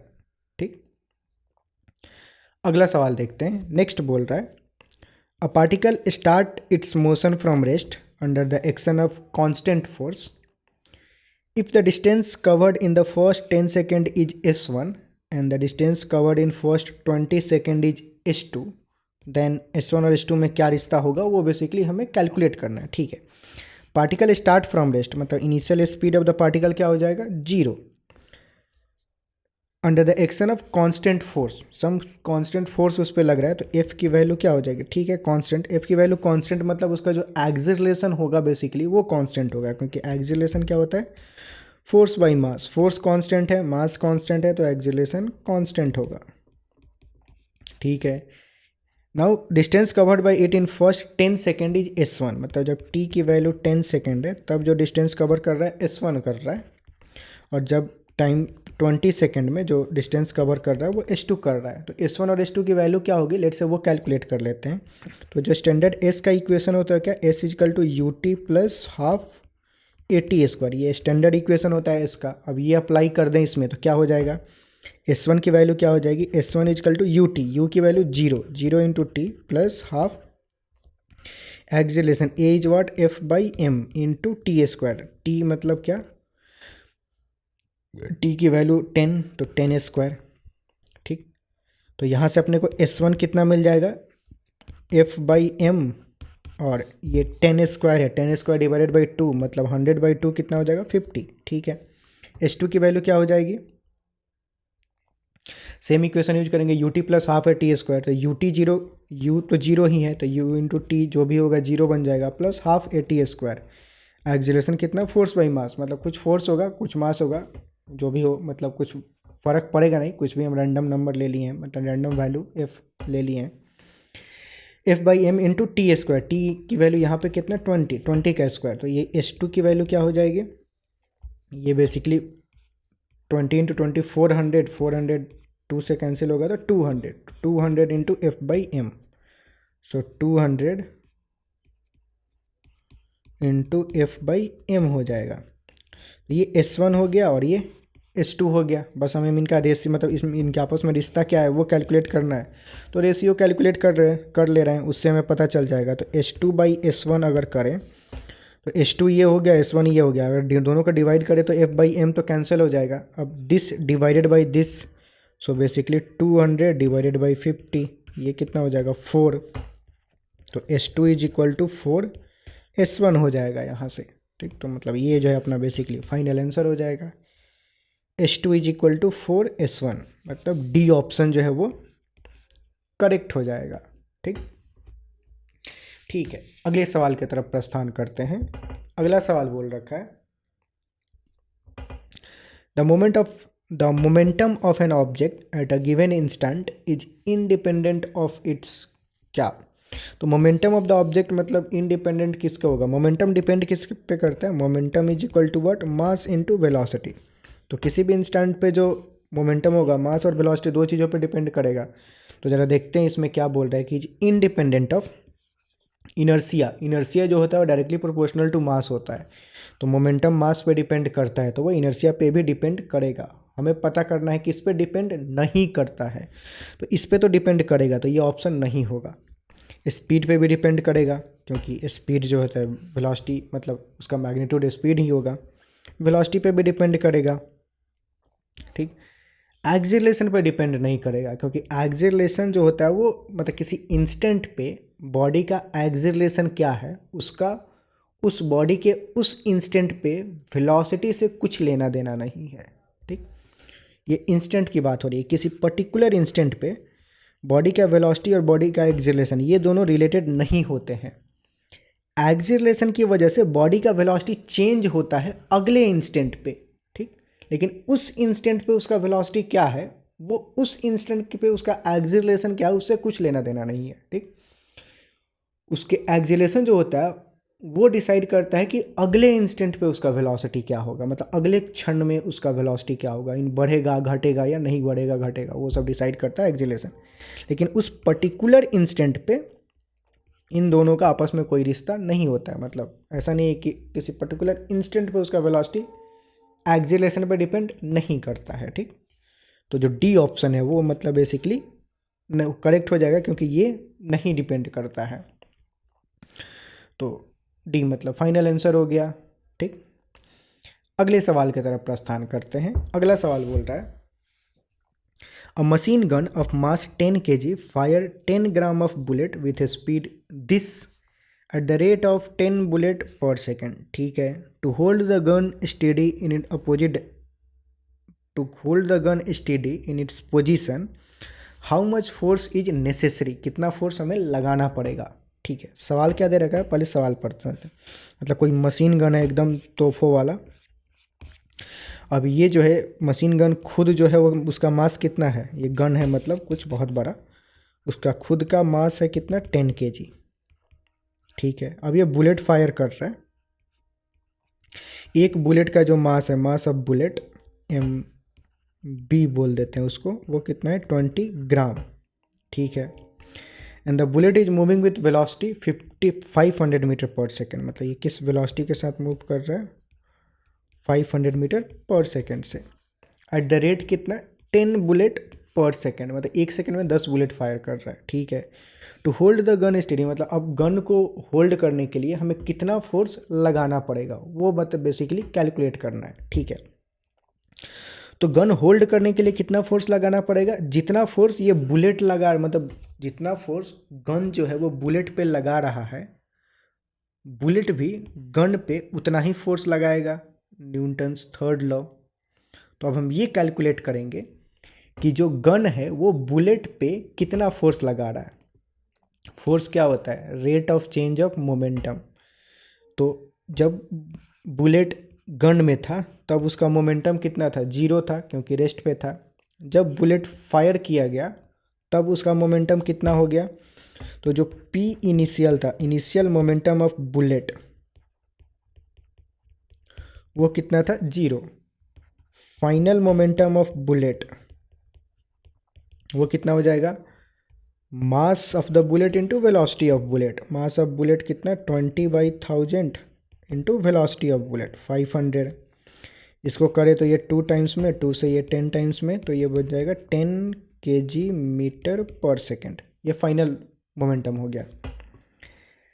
अच्छा, तो चेंज इन मोमेंटम कितना हुआ, delta p 10 - 5, 10 - 0, final minus initial, तो वो बन जाएगा 10। ये हुआ change in momentum, kg metre पर सेकेंड। हमें कैलकुलेट करना है change in momentum per second. अच्छा, तो 1 सेकेंड में ये तो मोमेंटम चेंज है एक बुलेट का, ठीक। 1 सेकेंड में कितना बुलेट फायर कर रहा है, 10 बुलेट फायर कर रहा है, 10 बुलेट पर सेकेंड। तो पर सेकेंड चेंज इन मोमेंटम क्या होगा, change in momentum per second मतलब per unit time. So delta P by delta T कितना हो जाएगा, 10 बुलेट फायर कर रहा है और हर बुलेट का चेंज इन मोमेंटम कितना है, 10, तो ये 10। तो ये हुआ rate of change of momentum, कि इस रेट से मोमेंटम चेंज हो रहा है सभी बुलेट का कंबाइन करके। और जो rate of change of momentum होता है वही फोर्स के बराबर होता है। तो मतलब कि यही फोर्स जो है वो 100 न्यूटन ही है, मतलब 10 × 10, यही फोर्स जो है वो बुलेट पे अप्लाई किया जा रहा है गन के द्वारा। तो जो बुलेट है वो भी गन पे इतना ही फोर्स उल्टा में अप्लाई करेगा, न्यूटन्स थर्ड लॉ। तो गन को होल्ड करने के लिए हमें बेसिकली, गन को होल्ड करने के लिए जो फोर्स लगाना पड़ेगा वो 100 न्यूटन ही होगा, मतलब इसी के बराबर अप्लाई करना पड़ेगा, ठीक। तो मतलब बुलेट जो है बेसिकली गन पे, बुलेट जो है गन पे इस डायरेक्शन में उतना फोर्स लगाएगा, तो इसको होल्ड रखे रहने के लिए उतना ही फोर्स हमें लगाना पड़ेगा। तो ये जो 100 है वो फाइनल आंसर हो जाएगा, ठीक। तो मतलब सवाल कंप्लीट हुआ। आई होप कि मतलब क्वेश्चन जो है वो, सवाल जो है मतलब बेसिकली समझ में आया होगा, ठीक। ठीक है, अगले सवाल की तरफ प्रस्थान करते हैं। नेक्स्ट क्वेश्चन बोल रहा है, find the contact force between the two bodies of mass 10 kg and 30 kg। ठीक है, मतलब कॉन्टैक्ट फोर्स यहाँ पे बेसिकली हमें फाइंड आउट करना है। मतलब कॉन्टैक्ट फोर्स मतलब क्या, इन इसके बीच में, मतलब ये जो कॉन्टैक्ट है यहाँ पे दोनों के बीच में, यहाँ पे कितना फोर्स लग रहा है वो हमें फाइंड आउट करना होगा, ठीक। ठीक है, तो वो फाइंड आउट करने से पहले हम ये कैलकुलेट करते हैं कि जब ये फोर्स लग रहा है तो ये जो दोनों बॉडी जो कंबाइन है वो कितना के एक्सेलरेशन से मूव कर रहा है आगे। तो ये आगे मूव कर रहा है तो उसका एक्सेलरेशन क्या है, ठीक। तो एक्सेलरेशन क्या हो जाएगा, एक्सेलरेशन इज इक्वल टू क्या, फोर्स बाई मास। फोर्स कितना लग रहा है, 100 न्यूटन का, और मास कितना है 30 + 20 50 kg। तो मास 20 प्लस बेसिकली 30, तो 100/50 मतलब हो जाएगा 2 मीटर पर सेकेंड स्क्वायर। तो ये एक्सेलरेशन हो जाएगा, इतना के एक्सेलरेशन से ये जो दोनों ब्लॉक है वो आगे मूव कर रहा है, ठीक।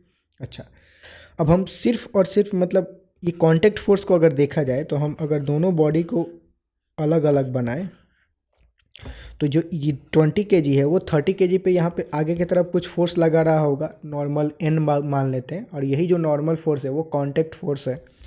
तो इस बॉडी की अगर सिर्फ हम बात करें 30 kg की, तो इस पे क्या होता होगा कि यहाँ पे एक नॉर्मल फोर्स लग रहा होगा n, और उसी नॉर्मल फोर्स की वजह से ये जो 30 kg का बॉडी है वो आगे मूव कर रहा है बेसिकली, ठीक। और इस बॉडी का एक्सेलरेशन कितना है, 2 मीटर पर सेकेंड स्क्वायर, क्योंकि दोनों बॉडी साथ में ही मूव कर रहे हैं और दोनों का एक्सेलरेशन सेम ही होगा। तो अगर हम सिर्फ और सिर्फ इस बॉडी की बात करें तो इस बॉडी पे जो फोर्स लग रहा है वो सिर्फ और सिर्फ कॉन्टैक्ट फोर्स ही लग रहा है इस डायरेक्शन में, ये नॉर्मल फोर्स, और उसी की वजह से ये आगे मूव कर रहा है। तो हम जानते हैं फोर्स इज इक्वल टू क्या होता है, मास इंटू एक्सेलरेशन। यहाँ पे जो फोर्स है वो क्या, नॉर्मल के बराबर है, तो एन इज इक्वल टू क्या हो जाएगा, मास इंटू एक्सेलरेशन। मास कितना 30, एक्सेलरेशन कितना 2, तो फोर्स कितना हो जाएगा 60 न्यूटन, यानी कि जो कॉन्टैक्ट फोर्स है वो कितना हो जाएगा 60 न्यूटन हो जाएगा, ठीक। अच्छा, ये तो 60 न्यूटन मतलब बेसिकली तो फाइनल आंसर हो जाएगा 60 ही, कि जो कॉन्टैक्ट फोर्स हमसे पूछा जा रहा है कॉन्टैक्ट फोर्स, उसकी मैग्नीट्यूड कितना हो जाएगा 60 न्यूटन, ये अपना फाइनल आंसर हो जाएगा। अच्छा, लेकिन इसको कैलकुलेट करने के लिए हम इस बॉडी का भी यूज कर सकते हैं। तो एक सेकंड मेथड भी देख लेते हैं। हम इस बॉडी का भी यूज करके ये कॉन्टैक्ट फोर्स कैलकुलेट कर सकते थे। अगर हम 20 kg की बात करें तो इस पर कौन से फोर्स लग रहे हैं? इस पर एक तो F लग रहा है, इस डायरेक्शन में देखा जाए तो ये वाला फोर्स F 100 न्यूटन जिसका मैग्नीट्यूड है, डायरेक्ट ही लिख लेते हैं। इस पर एक तो 100 न्यूटन का फोर्स लग रहा है इस डायरेक्शन में, और जो कॉन्टैक्ट फोर्स है यहाँ पे, वो कॉन्टैक्ट फोर्स इस बॉडी पे 30 kg पे तो इस डायरेक्शन में लग रहा होगा, लेकिन 20 kg पे इस डायरेक्शन में लग रहा होगा। ठीक, क्योंकि मतलब अगर 20 kg 30 kg पे अगर फोर्स लगा रहा है इस डायरेक्शन में, तो 30 kg 20 kg पे फोर्स उल्टा डायरेक्शन में लगाएगा। Newton third law of motion, Newton बाबा का तीसरा नियम। तो बाबा जी के तीसरे नियम के अनुसार फोर्स पीछे की तरफ लगेगा। तो इस बॉडी पे जो फोर्स दूसरा वाला होगा वो फोर्स इस डायरेक्शन में लग रहा होगा। लेट्स से उस फोर्स को हम एन बोल देते हैं, कि मतलब वो जो फोर्स लग रहा है वो एन है। ठीक है, तो इस बॉडी के सिर्फ हम बात करें 20 kg वाले बॉडी की, तो उस पर नेट फोर्स कितना लग रहा है? Net force 100 newton minus n, ये हुआ नेट फोर्स। तो इस बॉडी पे जो नेट फोर्स लगेगा वो 100 माइनस एन के बराबर होगा। ये हुआ net force on this body. और नेट फोर्स जो होता है वो किसके बराबर होता है? मास इंटू एक्सेलरेशन के बराबर होता है। ठीक, तो बस हम इसको इक्वेट कर देंगे, मास इंटू एक्सेलरेशन से 20 इंटू एक्सेलरेशन कितना 2, ये भी 2 के इस एक्सेलरेशन से ही मूव कर रहा है, ऑलरेडी हमने कैलकुलेट किया था ये वाला। तो ये इक्वेशन बनेगा अगर हम इसका यूज करें तो इससे भी हमें आंसर सेम ही मिलेगा। 100 minus n is equal to 40। तो n इज इक्वल टू क्या हो जाएगा? मतलब n को उधर मूव करेंगे, 40 को इधर लाएंगे, तो 100 minus 40, 100 minus 40 is equal to 60 newton. तो n की वैल्यू क्या हो जाएगी? 60 न्यूटन। तो मतलब 60 न्यूटन यहाँ से भी आ रहा है, दूसरे बॉडी का भी यूज करके हम कैलकुलेट कर सकते हैं, उससे भी आंसर जो होगा वो सेम ही आएगा। ठीक, तो मतलब बेसिकली यही बोल रहा था बात, कि हम दूसरे बॉडी का भी यूज करके कैलकुलेट कर सकते हैं। तो किसी का भी यूज कर सकते हो, या तो ये या फिर ये, जो भी यूज करके सॉल्व करोगे आंसर सेम ही आएगा। और दोनों से आना चाहिए, दोनों से तरीका थोड़ा सा अलग है, इसलिए दोनों ही तरीका हमने देख लिया, क्योंकि ये चीज़ें हम सीखने के लिए सॉल्व कर रहे हैं। ठीक, ठीक है, अगले सवाल की तरफ प्रस्थान करते हैं। नेक्स्ट क्वेश्चन बोल रहा है, the coefficient of static friction mu S between the block A and mass 2 kg, मतलब block A of mass 2 kg, sorry, and table as shown in the figure is 0.2। मतलब ब्लॉक ए और table के बीच में जो कोएफिशिएंट ऑफ फ्रिक्शन है mu, उसकी value कितना है? 0.2। ठीक है, what would be the maximum mass in kg of the block B so that the two block do not move. मतलब ब्लॉक बी का मैक्सिमम मास कितना हो सकता है ताकि ये जो दोनों ब्लॉक हैं वो मूव ना करें, मतलब रेस्ट पे रहें। ठीक, मतलब ये दोनों पुली से, ये एक पुली है, इसके ऊपर मतलब ये जो है पार्ट वो रोटेट हो सकता है। ठीक, उसके ऊपर से एक रस्सी बांध के ऐसे उसको लटकाया गया है। तो अगर इसको मूव, मतलब इन दोनों ही को मूव नहीं करना है, तो उसके लिए क्या होगा? उसके लिए बेसिकली जो ब्लॉक ए पे फ्रिक्शनल फोर्स लग रहा होगा वो ज़्यादा होना चाहिए। ये रस्सी जितना भी फोर्स से खींच रहा है इसको, उससे फ्रिक्शनल फोर्स ज़्यादा होना चाहिए, तभी जा कर के वो रुक पाएगा। एक्सट्रीम केस में दोनों बराबर होने चाहिए। ठीक, मतलब maximum. The string and the pulley are assume to be smooth and massless. ठीक है, मतलब ये रस्सी और पुली में कोई भी फ्रिक्शन वगैरह नहीं है, और रस्सी मासलेस है, रस्सी का कोई भी मास नहीं है। ठीक है, जी का वैल्यू कितना है? 10 मीटर पर सेकेंड स्क्वायर। ठीक है, तो मतलब अगर यहाँ पे अगर देखा जाए तो इस तरह के प्रॉब्लम को सॉल्व करने के लिए, इसको बेसिकली हम पुली प्रॉब्लम बोलते हैं। इस तरह के प्रॉब्लम को सॉल्व करने के लिए जो भी ब्लॉक होता है उस पर जो भी फोर्सेस लग रहे होते हैं, पहले हम वो ड्रॉ करते हैं कि इस पे ब्लॉक पे सारे फोर्सेस लग कौन कौन से रहे हैं। तो ब्लॉक बी की अगर बात की जाए तो इस पर अगर हम सारे फोर्सेस ड्रॉ करें ब्लॉक बी पे, तो कौन से फोर्स है? ऊपर जो है रस्सी जो होगा इसको ऊपर की तरफ खींच रहा होगा। ठीक, तो रस्सी के द्वारा जो फोर्स लगाया गया, मान लेते हैं कि वो टी है। ठीक, तो ये ब्लॉक बी पे जो है और कौन सा फोर्स लगेगा? जो उसका मास है, mass of block B into g, वो नीचे की तरफ लग रहा होगा एम जी, जो भी उसका वेट है। ठीक, अब इसको शांत रहना है, मतलब रेस्ट पे रहना है। रेस्ट पे रहना है तो जो टेंशन होना चाहिए, मतलब टी जो जो होता है, टी को हम टेंशन बोलते हैं। रस्सी के द्वारा जो फोर्स लगाया जाता है उसको हम टेंशन बोलते हैं बेसिकली। तो जो टेंशन होगा वो, टेंशन नाम है बस, वो टेंशन वो वाला टेंशन नहीं कि सर दर्द कर रहा है, वो वाला माथा बथ रहा है, वो टेंशन वो वाला नहीं। टी की वैल्यू मतलब टेंशन, जो रस्सी में फोर्स, रस्सी जो फोर्स लगाता है उस फोर्स को हम बेसिकली टेंशन बोलते हैं। ठीक, इतना ही, उससे ज़्यादा कुछ सोचना नहीं है। तो जो टी होगा यहाँ पे वो एम जी के बराबर होगा। टी मतलब मास ऑफ बी इंटू जी के बराबर होगा। ठीक है, अब ये रस्सी मासलेस है, तो रस्सी जब मासलेस होता है तो उसमें जो टेंशन की वैल्यू होती है वो सेम होती है। मतलब यहाँ पे जो रस्सी है उसको, अगर इसको टेंशन टी से खींच रहा है तो यहाँ भी जो रस्सी है वो इसको टेंशन टी से खींच रहा होगा। ठीक, तो यहाँ भी जो रस्सी फोर्स लगाएगा उसकी वैल्यू क्या होगी, टी के बराबर ही होगी। तो अब इसको मूव नहीं करना है, मूव नहीं करना है तो पहले तो हम ब्लॉक ए पे कौन कौन से फोर्सेस लग रहा है वो ज़रा देख लेते हैं। तो ए पे जो फोर्स लग रहा है वो टेंशन टी जो है वो इधर इधर के तरफ लग रहा है। और जो जब टेंशन टी लगेगा तो फ्रिक्शन जो होगा उसको बचाएगा, मूव करने से रोकेगा। तो फ्रिक्शन जो है, फोर्स जो है वो इस डायरेक्शन में लगाएगा फ्रिक्शन। तो फ्रिक्शन के द्वारा जो फोर्स लगेगा वो इस डायरेक्शन में लगेगा। तो पहले तो ये कैलकुलेट करते हैं कि फ्रिक्शन के द्वारा कितना फोर्स लगेगा। तो फ्रिक्शन के द्वारा जो फोर्स लगेगा वो क्या, म्यू एम जी के बराबर होगा, जहाँ एम क्या, मास ऑफ द ब्लॉक। तो बस म्यू और मास ऑफ द ब्लॉक कितना है वो भी हमें पता है। मास ऑफ ब्लॉक ए कितना है, 2 kg। तो म्यू इंटू, और म्यू की वैल्यू पता है, म्यू की वैल्यू कितना है, 0.2 दे रखा है। एम कितना है, 2। जी की वैल्यू क्या हो जाएगी, 10। तो ये मल्टीप्लाई करेंगे इसको तो कितना हो जाएगा, 0.4 इंटू 10, 4 हो जाएगा। तो बेसिकली 4 न्यूटन हो जाएगा। ठीक, तो जो फ्रिक्शनल फोर्स की वैल्यू है वो कितना है, 4 न्यूटन। तो एक्सट्रीम केस में अगर इसको मूव नहीं करना है तो ये दोनों ही फोर्स बराबर हो सकते हैं। ठीक, तो दोनों ही फोर्स बराबर तब तक मूव नहीं करेगा बेसिकली। ठीक, तो जो एफ है वो जब टी के बराबर होगा तब तक वो फोर्स, मतलब तब तक वो मूव नहीं करेगा बेसिकली। इसमें जैसे जैसे हम मास बढ़ाते जाएंगे, ये जो टेंशन है वो मास पर डिपेंड कर रहा था, जैसे जैसे हम मास बढ़ाएंगे वैसे वैसे टेंशन बढ़ेगा। तो मैक्सिमम हम कितना मास बढ़ा सकते हैं, मैक्सिमम इतना मास बढ़ा सकते हैं कि जो टेंशन है वो फ्रिक्शन के बराबर हो जाए। अगर और ज़्यादा मास बढ़ाएं और टेंशन बढ़ा, फ्रिक्शन से वो ज़्यादा हो गया, तब वो इधर की तरफ मूव करना स्टार्ट कर देगा, वो हम नहीं चाहते हैं। तो एक्सट्रीम केस में जो टेंशन होगा वो फ्रिक्शनल फोर्स के बराबर होगा। तो बस इक्वेट कर देते हैं। सो जो टेंशन होगा वो एक्सट्रीम केस में फ्रिक्शनल फोर्स के बराबर होगा। टेंशन किसके बराबर है, ये रहा, m B into g, mass of block B into g के बराबर। और फ्रिक्शनल फोर्स कितना आया हुआ है, फ्रिक्शनल फोर्स अभी हमने कैलकुलेट किया 4 न्यूटन। तो बस यहाँ पे रख देते हैं। जी की वैल्यू क्या होता है, 10 होता है।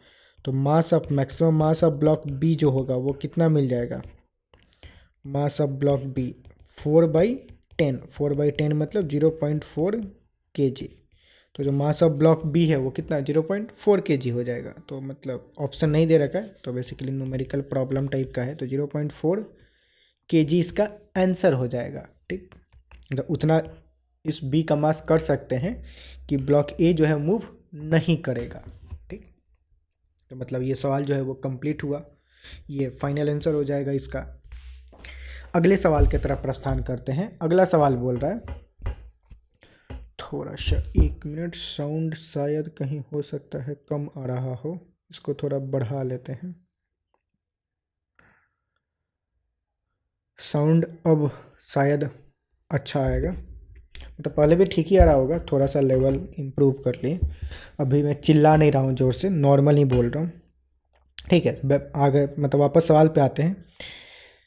अगला सवाल जो है कुछ बहुत खतरनाक टाइप का दिख रहा है, पर है नहीं, सिंपल समझते हैं कि क्वेश्चन है क्या। ठीक, बोल रहा है 2 masses m1 of mass 5 kg, मतलब m1 ये वाला मास 5 kg and m2 of mass 10 kg, मतलब ये m2 की मास दे रखा है 10 kg, connected by an inextensible string over a frictionless pulley. ठीक है, और moving as shown in the photo. ठीक है, मतलब ऐसा कुछ पुली पे कनेक्ट किया गया है और वो मूव कर रहा है जैसा कि फोटो में दे रखा है। ठीक है, the coefficient of friction of horizontal surface is 0.15, the minimum weight W, the minimum weight M that should be put on top of M2, मतलब इस मिनिमम मास M की क्या वैल्यू होगी जो M2 के ऊपर रखें टू स्टॉप इट्स मोशन, कि ये जो मूव कर रहा है वो रुक जाए, ठीक, वो कितना होना चाहिए, ठीक, वो हमें कैलकुलेट करना है। तो ठीक है, इसको समझते हैं कि इसमें हो क्या रहा है। बेसिकली ये जो पुल्ली है, ये जो ब्लॉक है, वो इधर फोर्स लगाएगा तो उससे ये खींचेगा, तो वो जो रस्सी है इसको खींचेगा इधर के तरफ, तो ये ब्लॉक मूव करना शुरू कर देगा। लेकिन अगर इस ब्लॉक को रोकना है तो इस पर नेट फोर्स जीरो करना पड़ेगा। अब नेट फोर्स जीरो कब होगा, तो मतलब इस ब्लॉक को रोकना है, मतलब ये पूरा का पूरा मिल के एक सिस्टम की तरह काम करेगा, तो ये पूरा का पूरा ऊपर वाला जो मिल के एक सिंगल ब्लॉक की तरह बिहेव करेगा, जिसका mass small m plus M2 के बराबर होगा, मतलब ठीक। और इस पे फोर्सेस कौन कौन से लग रहे हैं, तो इस पे फोर्सेस, एक तो टेंशन लगेगा, जो रस्सी अपने तरफ खींचेगा, टेंशन T वो लगेगा। दूसरा फोर्स फ्रिक्शन लगेगा पीछे के तरफ कौन सा फोर्स लगेगा, फ्रिक्शन की वैल्यू क्या होगी, F की वैल्यू म्यू इंटू N के बराबर होता है, जो कि म्यू इंटू mg के बराबर होता है। m जहाँ पे टोटल मास, अब टोटल मास यहाँ पे क्या है, म्यू इंटू टोटल मास क्या है, स्मॉल m प्लस M2 के बराबर है। तो जो फ्रिक्शनल फोर्स होगा वो इसके बराबर हो जाएगा। हमें रोकना है तो ये दोनों जो होने चाहिए वो बराबर होने चाहिए, ठीक। तो मतलब T should be equal to F, that means T should be equal to F की वैल्यू क्या है, फ्रिक्शनल फोर्स कितना, this mu into M plus M2 into G, ठीक। ये एक बना, इसको इक्वेशन 1 बोल देते हैं। अब ये जो T की वैल्यू है वो हम कैलकुलेट कर सकते हैं। अगर रोकना है इसको, तो रोकना है तो रेस्ट में आ जाएगा, ये अगर रेस्ट में आया तो ये भी रेस्ट में आ जाएगा।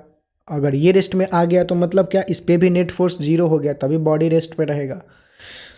तो नेट फोर्स जीरो मतलब क्या, जो टेंशन है वो M1G के बराबर हो जाएगा। दोनों फोर्स एक दूसरे के कैंसिल करेंगे तभी जा करके ये बॉडी रुकेगा, क्योंकि इस वाले बॉडी पे फोर्स कितने लग रहे हैं, दो फोर्स लग रहे हैं, एक तो टेंशन T ऊपर की तरफ और M1G नीचे की तरफ, दोनों फोर्स बराबर होंगे तभी जा करके नेट फोर्स जीरो होगा।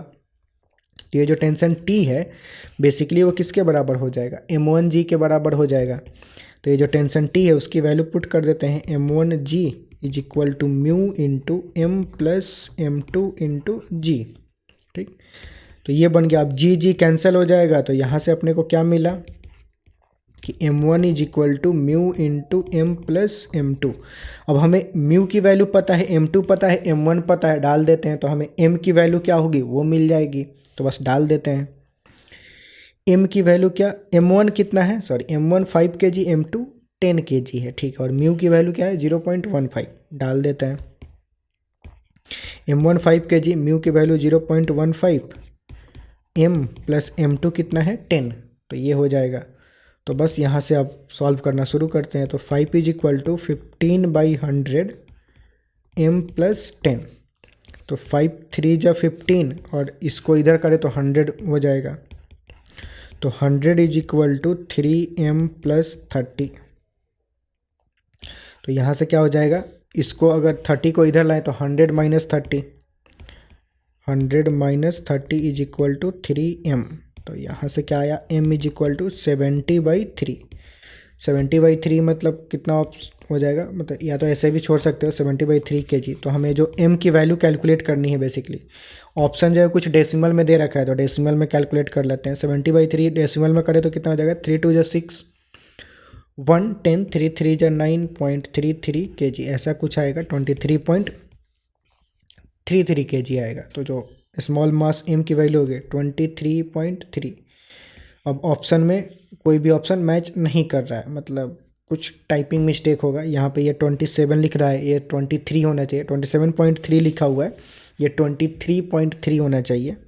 टाइपिंग मिस्टेक कुछ हो गया होगा। क्वेश्चन जो है सॉल्यूशन सही है, उस पर शक नहीं करेंगे, ठीक, कि सॉल्यूशन गलत है। ये ऑप्शन जो है टाइपिंग यहाँ पे मिस्टेक होगा, 23.3 न्यूटन होगा। तो जो बी ऑप्शन है वो करेक्ट हो जाएगा। मतलब मिनिमम M की वैल्यू क्या होना चाहिए इस पे, ताकि ब्लॉक जो है रुक जाए, 23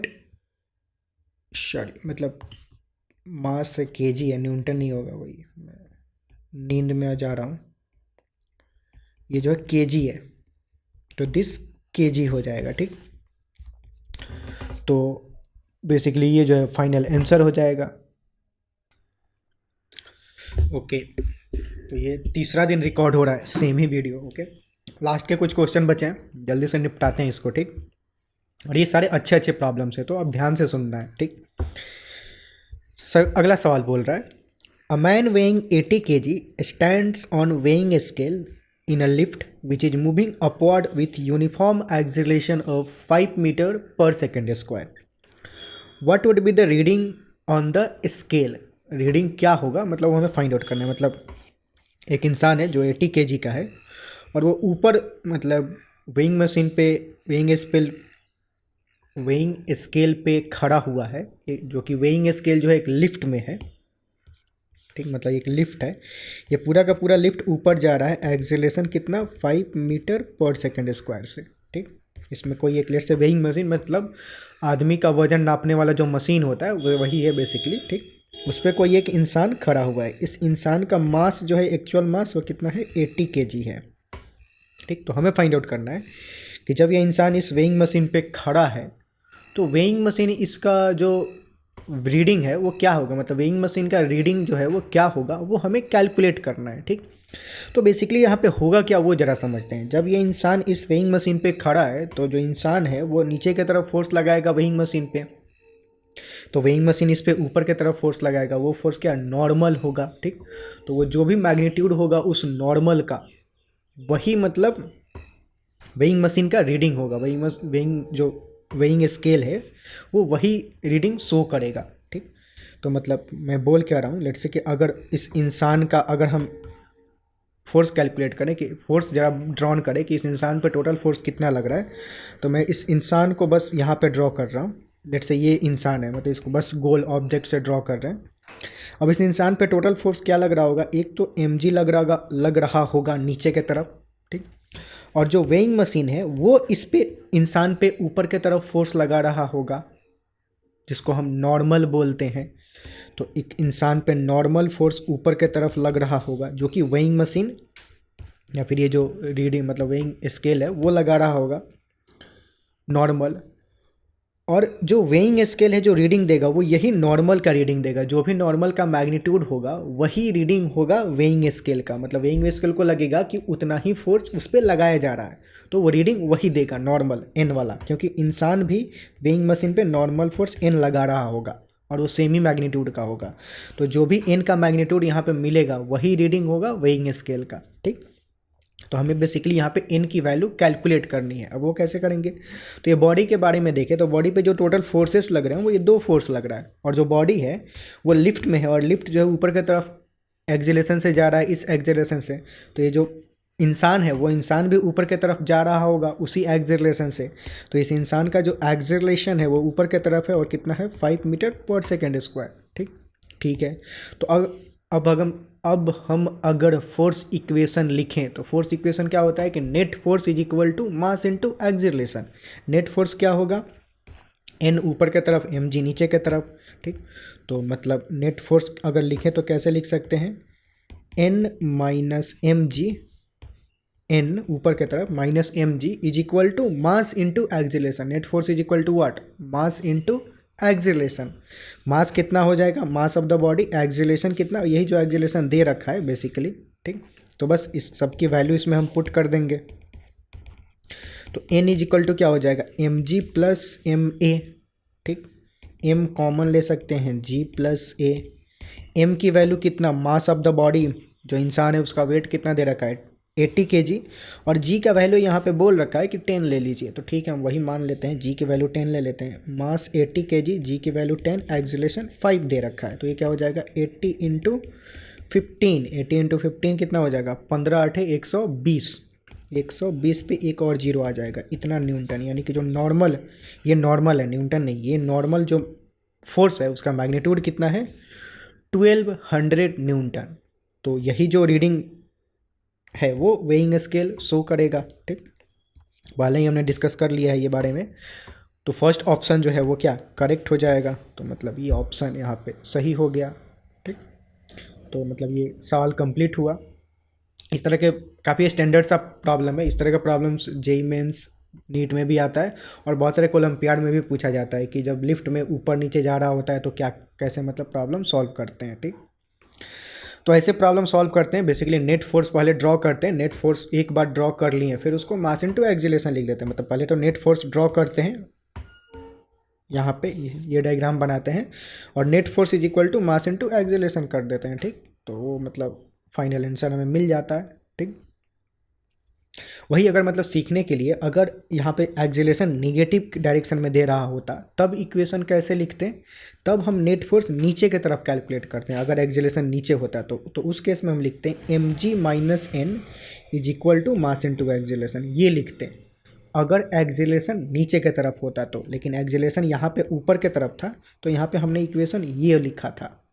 ठीक, n minus m g is equal to m a, क्योंकि ऊपर की तरफ एक्सीलरेशन था। तो मतलब जिस डायरेक्शन में एक्सीलरेशन है वो उस डायरेक्शन में फोर्स को पॉजिटिव लेंगे और उल्टे वाले डायरेक्शन में फोर्स को नेगेटिव लेंगे। वैसे मतलब नेट फोर्स कैलकुलेट करेंगे।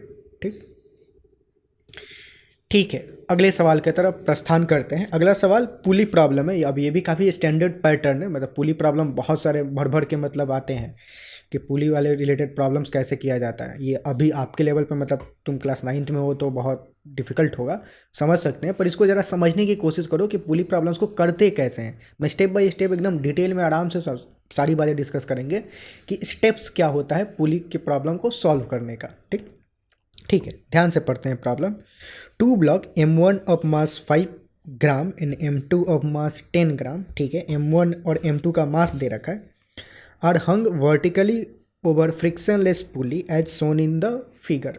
ठीक है, मतलब फोटो में जैसा दे रखा है shown here. What is the acceleration of the mass when they are left free. ठीक है, M1 और M2 दोनों मास दे रखा है। M1 कितना 5 ग्राम, इसका मास कितना 5 ग्राम, और M2 का मास कितना 10 ग्राम। अब बोल रहा है कि मतलब ये 2 ब्लॉक है, एक रस्सी से पुली पे लटकाया गया है। पुली जो है फ्रिक्शन लेस है, रस्सी मासलेस है, सब ठीक है। और जब इनको छोड़ दिया जाए मतलब this 2 body are left free, तो क्या होगा, इनका एक्सेलरेशन क्या होगा वो हमें कैलकुलेट करना है। ठीक है, तो अब जरा कॉमन सेंस से सोचो कि अगर हम इसको छोड़ दें मतलब आपस में गिरने के लिए तो क्या होगा, इसका मास ज़्यादा है तो ये वाला जो मास है वो नीचे की तरफ जाएगा और ये वाला मास जो है ऊपर की तरफ जाएगा। ठीक, कुछ एक्सेलरेशन होगा इनमें। तो मान लेते हैं कि ये वाला मास नीचे जा रहा है एक्सेलरेशन ए से, तो ये वाला मास ऊपर जाएगा एक्सेलरेशन ए से। ठीक, ये समझ आया। ये मास नीचे जा रहा है ए एक्सेलरेशन से, तो ये वाला मास ऊपर जाएगा ए एक्सेलरेशन से। अच्छा, अब इस मास पे जरा टोटल हम फोर्स देखें कि टोटल फोर्स कौन कौन सा लग रहा है। तो एक तो फोर्स जो होगा वो रस्सी ऊपर की तरफ खींच रहा होगा। मतलब इसको देखें, अगर यहाँ पे रस्सी जो होता है किसी भी पॉइंट से अगर वो अटैच्ड है तो रस्सी उसको खींचेगा ही अपनी तरफ, रस्सी धक्का नहीं देगा। ठीक, तो रस्सी जैसे इस पॉइंट से अटैच है तो रस्सी यहाँ पे फोर्स ऊपर की तरफ लगा रहा होगा इस ब्लॉक पे।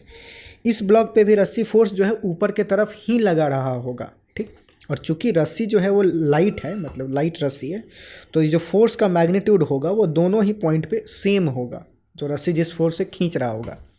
तो मान लेते हैं कि रस्सी यहाँ पे टेंशन T, मतलब रस्सी में जो फोर्स होता है उसको हम टेंशन बोलते हैं। उस फोर्स का नाम है टेंशन। जिस फोर्स से रस्सी खींच रहा है उस फोर्स को हम यूजुअली टेंशन बोलते हैं, तो उसको T से रिप्रेजेंट किया जाता है।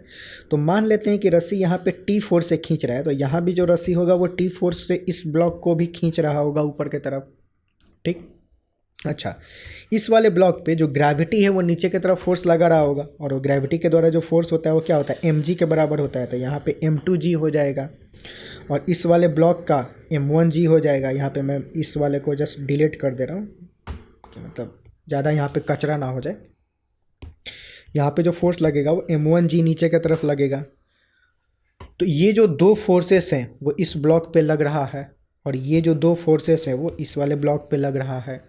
अब हम फोर्स इक्वेशन लिखेंगे। ये पहला स्टेप होता है कि पहले तो जो फोर्सेस लग रहे हैं ब्लॉक पे वो ड्रॉ कीजिए, वो हमने पहला पड़ाव कर लिया। अब दूसरा पड़ाव क्या होता है कि हर ब्लॉक के लिए फोर्स इक्वेशन लिखिए। फोर्स इक्वेशन क्या होता है, net force is equal to mass into acceleration, ये फोर्स इक्वेशन होता है। तो इसके लिए अगर हम फोर्स इक्वेशन लिखें तो क्या होगा, इसमें नीचे की तरफ फोर्स लग रहा है m2g, ऊपर की तरफ लग रहा है टेंशन। तो इक्वेशन क्या हो जाएगा, एक्सेलरेशन नीचे की तरफ है तो नीचे वाले फोर्स को हम पॉजिटिव लेंगे। तो इसके लिए इक्वेशन लिखे तो m2g minus T is equal to m2 into ए।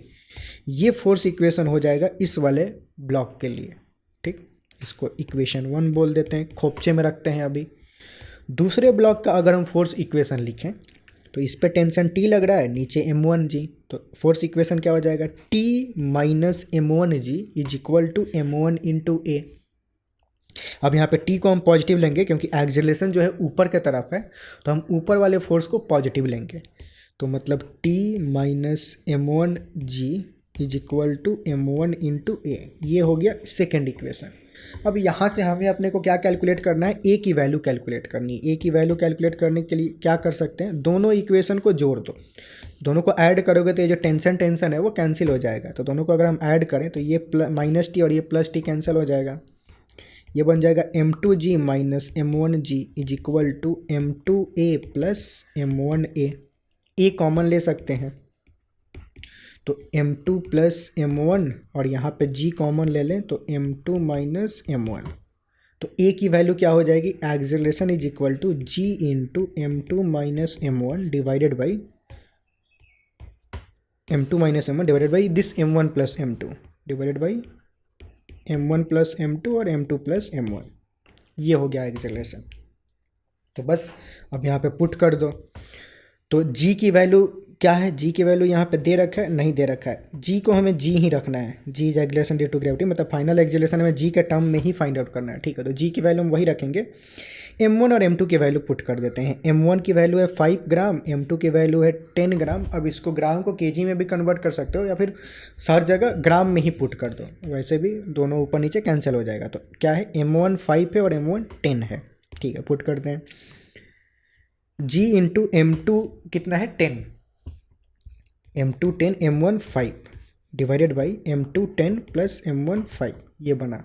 तो ये कितना बना, A is equal to G into 10 minus 5 कितना 5 और 10 प्लस 5 कितना 15, तो 3। तो एक्सेलरेशन जो है क्या, G/3।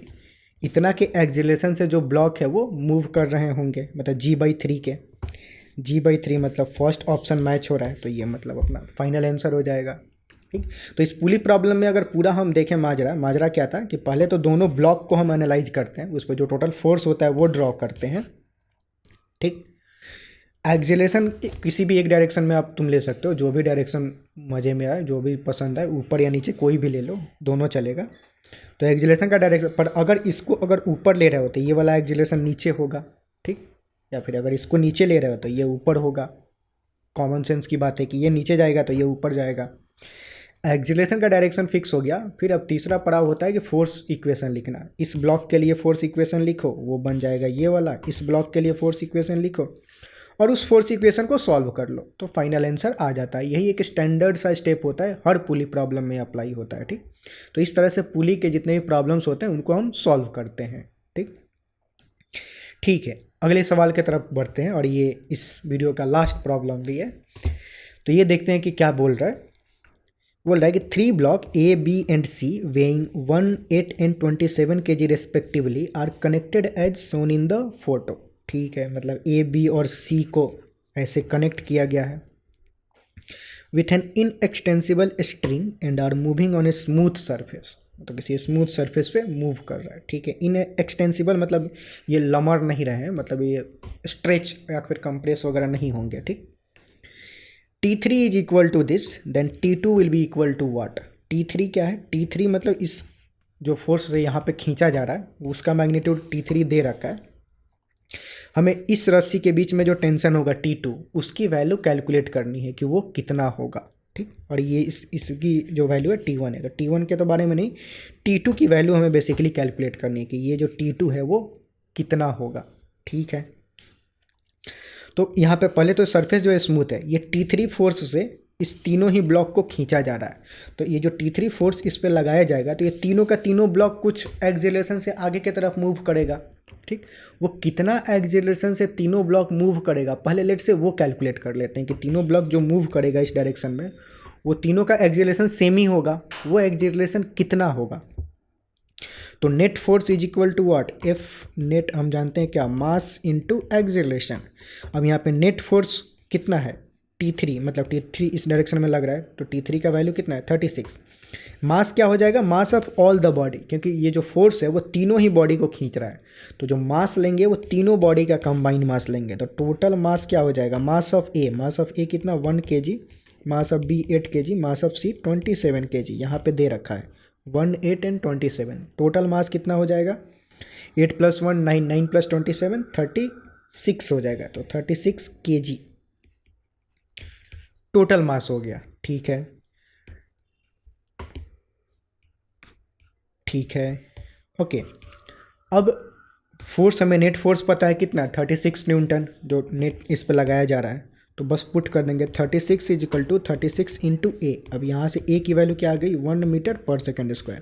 मतलब क्या है कि तीनों ही ब्लॉक इस डायरेक्शन में 1 m/s² के एक्सेलरेशन से मूव कर रहे हैं, इसका मतलब ये हुआ। ठीक है, अच्छा अब हमें T2 की वैल्यू कैलकुलेट करनी है। तो T2 को अगर देखें तो इस ब्लॉक को अगर हम ध्यान से देखें इस ब्लॉक पे, तो इस C वाले ब्लॉक पे फोर्स क्या लग रहा होगा, C वाले ब्लॉक पे इस डायरेक्शन में T3 लग रहा है, और ये जो T2 है, ये वाला जो रस्सी है, उस रस्सी में जो भी टेंशन होगा उस टेंशन से ये रस्सी इधर की तरफ खींच रहा होगा इसको। रस्सी हमेशा खींचता है, रस्सी धक्का नहीं देता है। तो रस्सी यहाँ पे अटैच है और रस्सी में कुछ फोर्स है, तो उतना फोर्स है वो खींचेगा ही उसको। तो रस्सी जो है C को T2 के मैग्नीट्यूड से इस डायरेक्शन में खींच रहा होगा, मतलब इस C पे इधर के तरफ T2 फोर्स लग रहा है, और ये जो ब्लॉक C है वो इस डायरेक्शन में एक्सेलरेट कर रहा है, ए एक्सेलरेशन, और उसका मैग्नीट्यूड हमने अभी कैलकुलेट किया कि एक्सेलरेट कितना से कर रहा है, 1 m/s² से इस डायरेक्शन में एक्सेलरेट कर रहा है ये block C।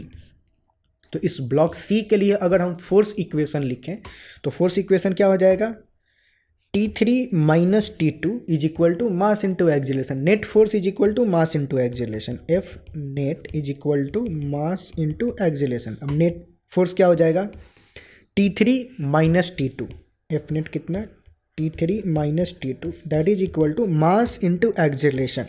Mass of C कितना है, मास ऑफ C कितना 27। अब ये हम सिर्फ C के बारे में बात कर रहे हैं, तो यहाँ पे मास हम सिर्फ C का लेंगे। ठीक, मास of C means not that C means 27, मतलब ब्लॉक है C, इंटू एक्सेलरेशन A की वैल्यू भी हमें पता है 1, ठीक, वो पुट कर देंगे।